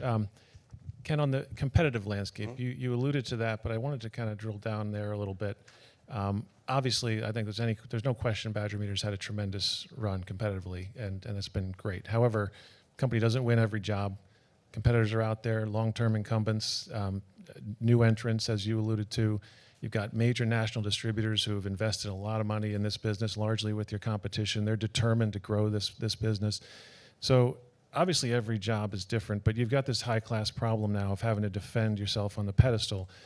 And how do you strategically look at competition as relative to everything there I just mentioned? I mean, is it when a job comes up when you're a little bit above, are you willing to, is there a framework where you have a range you're willing to go on price and things like that? Just curious how you look at that strategically, and I do a follow-up as well. Yeah, so first of all, if there is such a thing, we run the business with a healthy paranoia. We know that we're in a fantastic market with great growth, macro drivers. We know that everybody would like to be in our space. You and I talked about this 9 years ago when I started. It's always been this way. And I told you then that what we were gonna do was build out a best-in-class strategy, build on the brand recognition that we have, differentiate ourselves with technologies, tie in the software. That was the plan. So I can't feel better about what's happened over all these years. I think you heard the team talk, and they have a tremendous amount of credibility that not every decision is based on price, and some of the competitors think that that is their way in. but proven technologies, real references that matter, real outcomes that are tangible. I hope most of you learned today something new about how the software actually works and the problems it really solves for utilities versus people who say, I can sell a meter and I can sell some other thing, but trust me, it'll work and I'll be here for 20 years for your deployment. So there's so many tangible and intangible benefits that we have, and we take none of them for granted. So we know who every competitor is, whether they're here already, entrenched, whether they're European entrants, regardless of who they are, what they do. We take them all very serious, and we know that they're out there, but we feel great about how we've differentiated and drive forward. And then as a follow-up, just specifically on cellular, I'm looking at slide 21 on the PDF. They're not numbered, but I don't know if you can flip to it or not. But it's the chart where you show cellular kind of emerging as the latest mountain on the various technologies that have come out over time. And if I logically run that chart forward, there's going to be some other mountain that starts to emerge once cellular's gotten to critical mass. So the company talks a lot about cellular. You think it's in the early innings, but there are people talking about satellites. There's people talking about Amazon Sidewalk and things like that. What's your vision of how you make sure that you're as successful in the next round as you've been in cellular? Thank you. So when we talk about that internal investment and the M&A funnel, you can imagine our excitement around sewer line monitoring, and particularly SmartCover, was even more exciting because they already have an installed base of satellite radios and communications, which we of course fully know and understand and research. But we are going to stay on the front end of innovation like we have. We were the first with the ultrasonic meter, first with cellular, and we will continue to advance and have the best cellular offering. But as technologies evolve, we will continue to be in the best position to take advantage of that.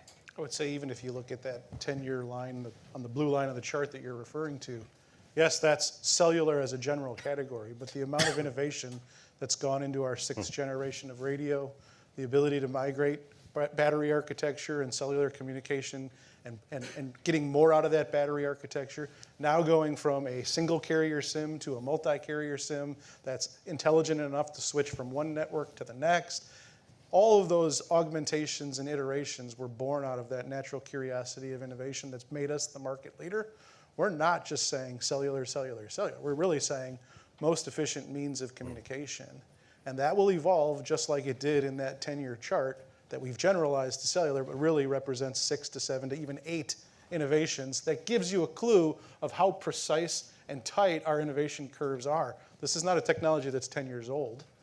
It's a series of iterations that's 10 years old.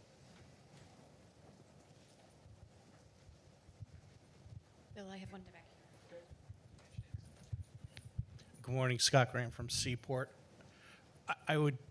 Sorry for asking the 2026 question but has anything changed? Your outlook statements off of the first quarter suggested flattish year for sales, second half up, momentum into 2027. Has anything changed in the last month? Sorry to ask, but. No, I knew it would be you. No, just kidding. Okay. No, so it's been 6 weeks since then, and we don't feel different today than we did 6 weeks ago. We do expect Q2 to be sequentially better. We do expect to see the projects start to begin, as we talked about in the second half. We have confidence around that. I'm not sitting here today saying that we're expecting upside, right? But we still feel that flattish range is about where we're going to be for the year. But we fully expect to be exiting 26 with tremendous momentum compared to how we entered the year. Thank you for that. I wanted to ask about non-revenue water, and there was a chart showing about a 20% non-revenue water quotient. Unfortunately, that chart looks conspicuously like the same one I saw 10 years ago. That non-revenue water, the percentage really hasn't changed. How does Blue Water attack that? What is your value proposition to your customers to make that a true revenue driver? Because it just doesn't look like it has been for the market. Yeah, so the first thing, and then I'll turn it to someone else, but that's why AMI is not going to stop at 40%, right? So this whole idea of, well, geez, how much more room is there to grow because 80% already has a radio? The benefits, the step change from AMI to address non-revenue water and conservation issues like Trino and the guys talked about. AMR is fine. It's efficient for getting a read, better than manually doing it, but it doesn't get even close to the AMI benefit. So if you really want to tackle that, the 40 has to get up into the 75, 80, and that won't happen for a long time. That's why we're excited about the continued AMI adoption. In terms of other beyond the meter, oh, sorry, go I was ahead. going to say, I think, Scott, your question is framed from the perspective that if AMI were driving these benefits, that 20% would decline. And I think maybe what that perhaps misses is the state of the aged infrastructure, right? I would look at the question as, what would that percentage be if we hadn't seen the amount of AMI adoption that we have in the last 5 to 10 years? That's great. And I would argue that it would be larger than the 20% that chart said 5 or 6 years ago. So to Ken's point and to that point, the only way to make headway into that is to be tackling not only the aging infrastructure, but in this case, the tools by which you're able to finitely define and identify and pinpoint the aging infrastructure requirement, whether that's which main line do I need to replace instead of just holistically chunking through my 100 miles? How do I targetedly do that? How do I then also look at a variety of other aspects of network monitoring, distribution monitoring that I'm sure Matt's happy to jump in on? Yeah, and I think some of it comes down to the efficacy in different modes to do this. So if you look at the UK or some of the European areas where there's been high density regulated, leak detection and network monitoring schemes in order to remove that leakage portion, whereas the US started with AMI.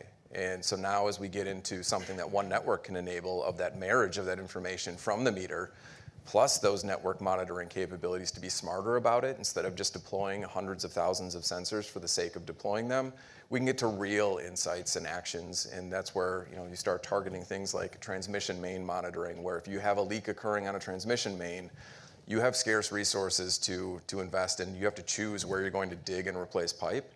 Are you going to dig up hundreds of different pipes at the service level connection that have a small leak, or are you going to dig up that pipe of which is leaking thousands of gallons a day? So being targeted about where and how you go about your non-revenue water reduction is the toolkit that we deliver through Blue Edge.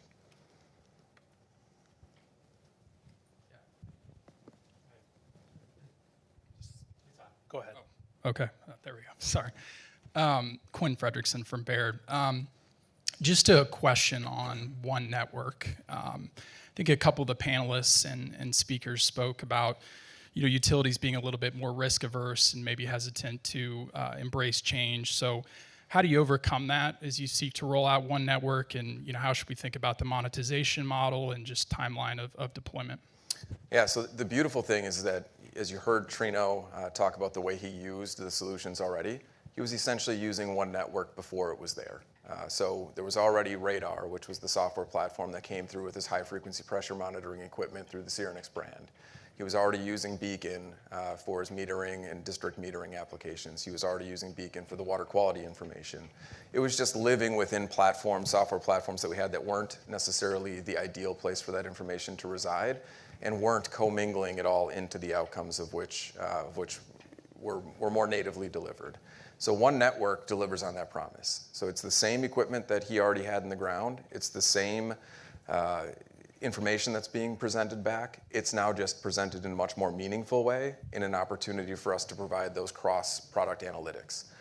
So I don't view it as a big hurdle for them to adopt. We're still solving problems at the level of which the customer wants to solve. They're buying for a purpose. We aren't promising a massive digital twin that's going to solve every problem for a utility. We're working through individual problems at a time. Could be non-revenue water that they're starting with. Could be water quality, data collection, and discoloration problems in the network. One Network gives them the opportunity to step through that in a manner of which they can solve a problem at the time, not have to jump to a full digital twin day one. Yeah, I think it also goes to the Blue Edge portfolio when you get the collaboration and support, and the point that we don't just sell a piece of hardware and maybe some piece of software and then walk away for 15 years. We're there with them, making sure that they actually get all the benefits that are possible to them from our collection of hardware and software together. Then what happens in this industry is one utility director tells another one a town away. Or when we do shortlist RFPs, someone says, can you tell me 3 utilities you've done this for that have these specific pain points and problems that I have that I can talk to? So this business, and the reason it takes a while to get going, is you just need to get more and more of those success stories out there, and then it starts to build on itself as more people say, okay, I'm not the first one to find out the hard way that this may or may not solve my problem. I know several other people that will vouch for it. To Ken's point on that, walking the customer along a journey post-deployment for many years, we've embedded that in a customer success function that literally ensures that the ROI investments that were defined as part of the justification of an AMI project get realized throughout. It's part of the cornerstone of collaboration and support for Blue Edge, and it's a big part of that differentiating that our service offering relative to the competitors. And then second one would just be on supply only versus turnkey. 5 of the 9 projects that you highlighted in the second half that are going to be kicking off are turnkey projects. Is there more of a trend for utilities wanting turnkey, and are you competitively advantaged in turnkey at all? Yeah, so that literally is the point. I would say if you went back 7 or 8 years ago, previous in my career, I used to run a service business, and I didn't particularly like that very much. But it was very clear strategically that utilities, when they do these once in a career, once in a lifetime projects that Bob talked about, they need help and support. So we evolved our model to the point that now we can and will willingly take on turnkey. If you didn't, you wouldn't be participating in those bids as well. So for us, it's been a strategic shift, if you will, several years ago, not recently, to be able to participate in that and make those things, make that a part of our portfolio. I would argue in the cases where we do provide the turnkey solution, we've built out a team that is very professional, trained in construction management, and understands exactly how to deploy those systems. And it's an expectation of the customer that we deliver that level of service. And so we're proud when we're chosen to go that route that we can do it very, very well. Bobby Zolper from Raymond James. I think I've heard y'all talk about that your success over time relative to the 2 other incumbents has largely been due to your focus on meters specifically. When you think about the Blue Edge strategy, and now that you are, I guess, becoming a more complex organization, you have multiple different products under the Badger name. How do you think that impacts you competitively over time? Yeah, so I don't view us as becoming more complex. I view us as more dialed in to the pain points of utilities and be able to cross-sell and get share of wallet in solving the biggest pain points. Again, I'll point back to the guys in the back room. They can go talk about any of those solutions. And in fact, if you stay at lunch, you'll see that as we go through the boards that you saw in the breakfast and lunchroom there. So we have, and this is where we differentiate on the sales front. We're not represented by distributors coming in talking about all of their distribution products and all those different things that they have. We have industry experts who've chosen to work for us that can talk about all those aspects.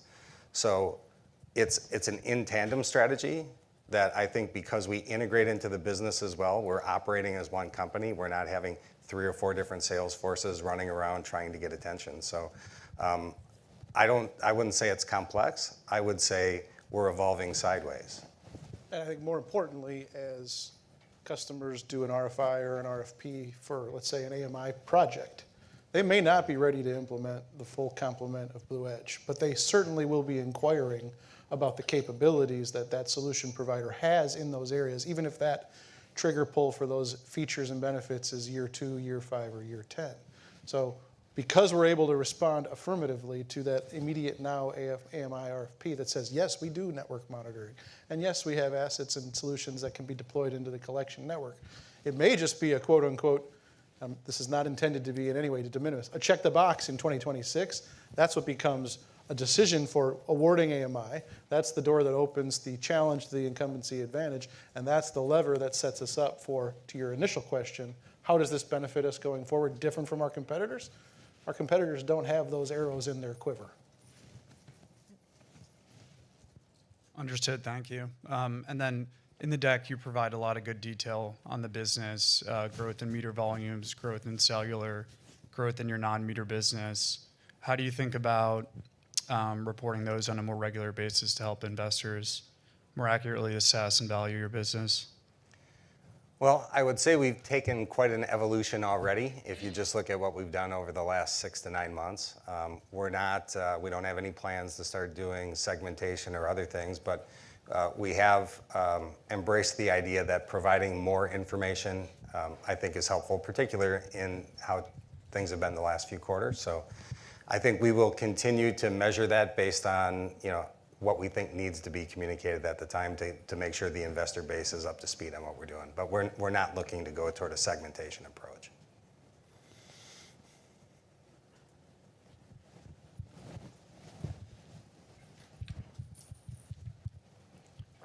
Jeff Reeve, RBC Capital Markets. So you've shown a fairly comprehensive software stack today, Beacon through the field service app. How differentiated is that offering versus peers or kind of third-party providers? And when you do win your AMI deployments, how much of the decision is driven by the cellular network architecture versus the software stack that you can provide on top? Yeah, so I'll start with the software specific question and then hand over to Bob. But I would say that the software solution is differentiated from our competitors. We see any number of our competition having a portion of what we offer. Other competitors are choosing, for example, to go completely away from their own consumer engagement portal and partner with others to deliver that solution. We view owning that whole development cycle to be an important part of our offer to our customers and enhanced value in not having to have those additional integrations. We've seen portions of it being offered, let's say, through holistic digital twin solutions. But again, our approach being different in the way we operate this and really leveraging the value that the customers already purchase with some of our hardware-enabled software and providing them clean bridges to grow. So it's not to say that other competitors don't have portions of what we offer, but we are differentiated in how well it naturally interoperates with each other and the values that they can extract as they look to grow throughout their platform. And it's water-centric. Yep. Aimed around solutions and outcomes that are informed by close proximity to customers. So there's all those competitive differences. There's all those layers of how good is the engagement tool, how good is the MDM. Putting it all together, it's driving toward water-centric outcomes that our customers value. To your second part of your question, look, to be honest, it is extremely hard to disentangle the buying decision for cellular AMI from what is the cellular backhaul network resiliency side of things versus the outcome and insights and analytics. You have to look at them together. It's almost what Eric said during the panel is, yes, software is the first day of the rest of your life, so that might seem like the most intimate everyday dealing. But he also said the alternative was taking a whole lot of weight on his shoulders and getting into the business of managing a network and a telecommunications set of infrastructure that with cellular, you don't need to. They really go hand in glove, and so it's very difficult to say which won the day. And even if there were a differentiation, I can all but guarantee it was different for JEA as it was for OUC, as it will be for Puerto Rico. And most of your software is internally developed. I'm just curious how you think about software through the M&A lens. Yeah, so even as Dan laid out the M&A laneways, certainly we're always looking for additional now bolt-ins. I would say not for full transformative software platforms, but with the scale and scope that we've developed now around our software platforms, there's certainly aspects of which differentiated novel technologies will look to pull in as we continue that funnel that Dan referenced. And part of what we've developed in our software platform have come from those initiating sparks of M&A. So whether that's going all the way back to the acquisition of AquaQ in 2013 and that connectivity of cellular radios to a cloud-based software, and then us investing in developing and growing that into what Beacon is today. We look for those sparks externally as well as internally, and then building those into our enterprise-grade solutions.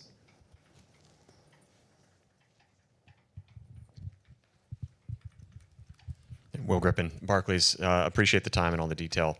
Ken, early in the presentation you mentioned on the software piece, there was uncancelable, unreducible, and I think a couple slides showing software revenue for an existing customer stepping up over the course of time post-deployment. So could you provide a little bit more color on how you think about that growth with an existing customer being either price or incremental services being sold or just growth in water usage or consumption? Yeah, so the reason I say that is, of course, we have a model where it is a 100% attachment rate for you to get the data to begin with. So every utility we sell AMI to, that's the case.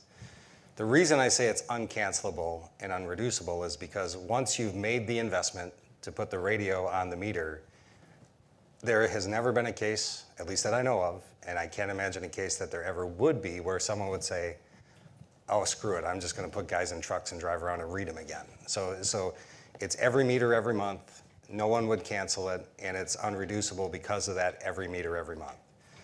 The way that grows is in many cases, and obviously several utilities can be different, but we have pricing escalators built into several of the models. There's another way that it grows in that now we sell them more MDM solutions that has additional software revenue layered into it. Every city tends to grow, and it's really easy when a city grows, that 2 to 3% meter growth that is inherent in the market every year. Those come on and just get radios that have more software attachments. So there's multiple layers that keep driving the software revenue for us, whether that be price, unit growth, or just winning, expansion, winning more share. Thank you.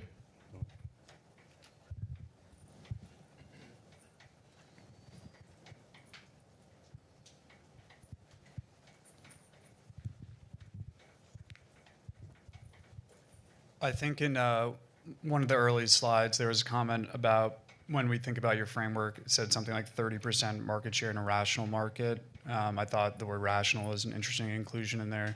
What are you seeing in the market right now? What we mean about the market being rational is that people still want best technologies at reasonable prices. So meaning we're not seeing any structural shifts or pricing changes. Obviously, we've sold more unit volume than we ever have at the best gross margins we've ever had. So we're not seeing irrational activity, if that's what you were taking from that. Okay, understood. Thank you. And this is more of a modeling question, so apologies. But when we think about the detail you provided on basically the ramp up of large projects, it looks like it basically ramps up sequentially every single quarter. Going into year 2 is you get to peak revenues or whatever you want to call it.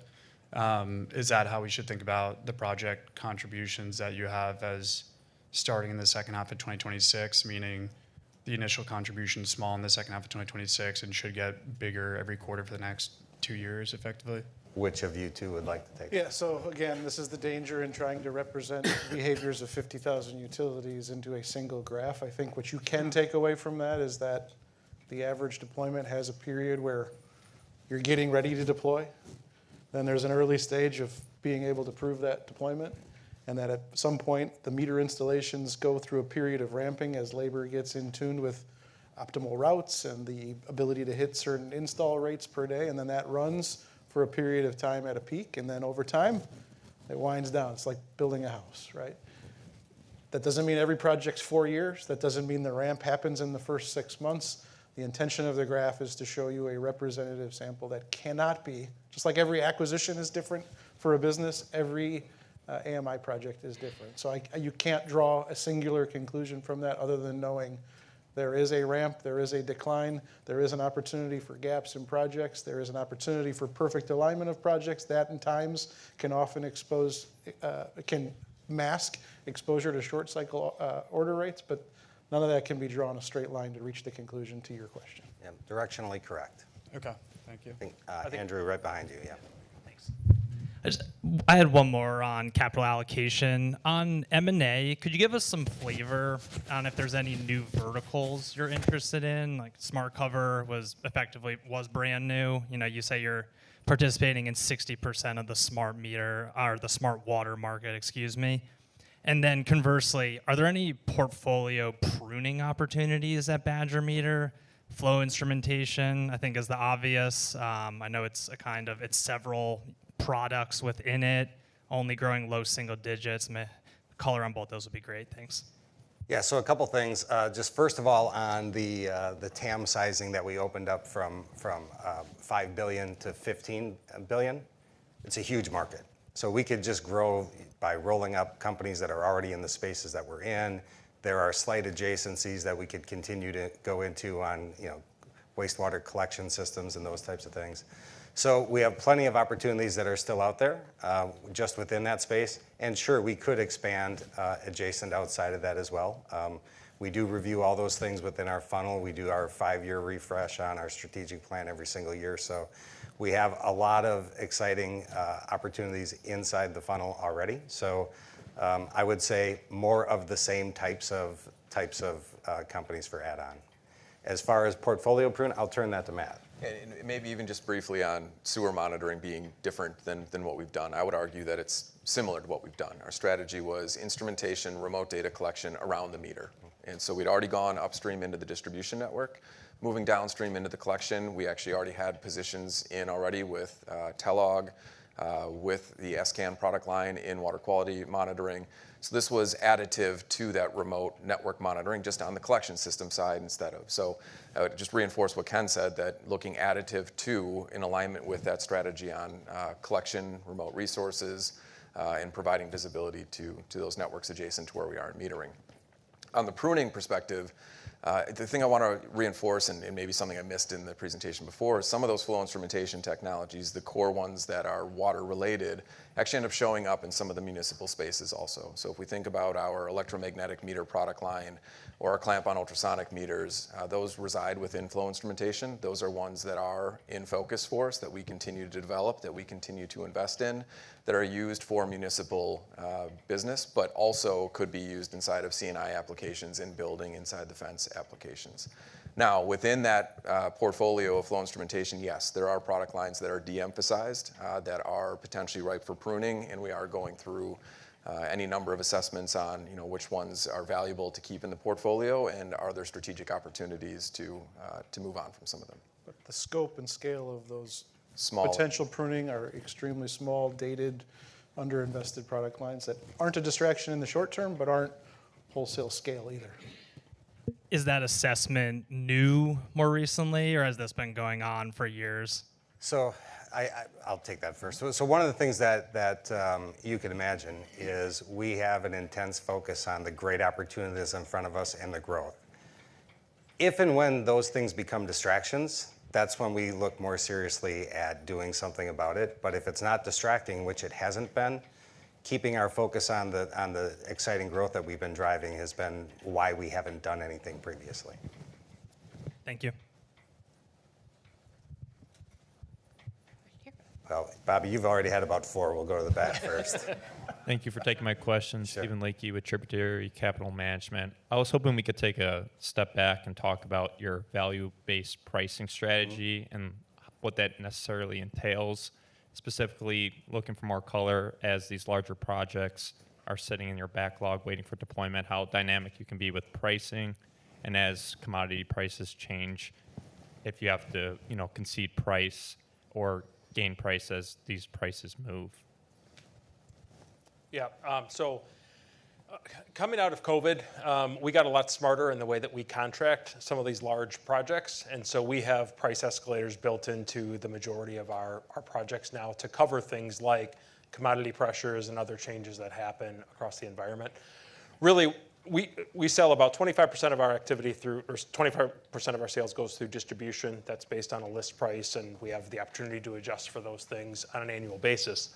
On the direct basis, it's really more of an RFP and specific pricing to a specific customer. And so we look at the whole of the opportunity. What meter opportunity is there? What radio opportunity is there? Sales and beyond the meter opportunity, and really take a holistic view toward what is the value we're providing to the customer and what do we think is a fair price for that value. So we have a specific team dedicated to looking at comparable opportunities and other things in the market, competitive pressures, et cetera, and coming up with the price that we feel is appropriate for every opportunity.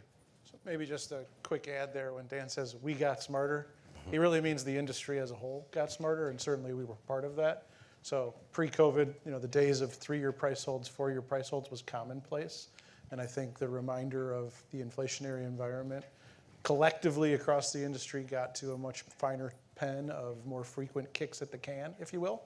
But at the same time, there are exposures that we will always have price cost dynamics that have leading and lagging effects. There's never a perfect watch to being able to say, resin prices went up today, therefore we're going to 100% convert that through the channel immediately. But we have more frequent kicks at the can, and certainly the lift is easier through distribution, but there's always leading and lagging effects. Yeah, and just more holistically around value-based pricing, our sales model had been evolving at a pretty significant rate as you go from selling mechanical meters to now, electronic meters, and you go from selling drive-by radios to cellular technologies, and you start adding software to it. So we really just leaned into that pretty heavy at the same time and started developing a model of how can we get a pricing schedule in place that drives maximum value for utilities that they want to adopt this, but extract every dollar that we deserve for the value we provide. That has, of course, a competitive angle, and every city has a different competitive dynamic. But we're really dialed in on how we understand what those competitive dynamics are, what the value is customers get, and what we deserve. And that brings us to the end of our question and answer session. I'd like to thank our executives for fielding all of those questions, providing their answers. That brings us to the end of the day for you online. We thank you very much for joining us and listening in today. And thank you to everybody in the room as well. We do invite you now to join us for lunch across the hallway in the Hubbard Ballroom, where in addition to lunch, we'll have a unique opportunity to journey through the water cycle and experience all of the technology from Badger Meter that is helping our customers deliver the outcomes you've heard about today. We're going to have one of those tours starting at 12:15, about 15 minutes from now, and a second tour at 12:35. So once again, thank you all very much for joining us today. Have a wonderful afternoon.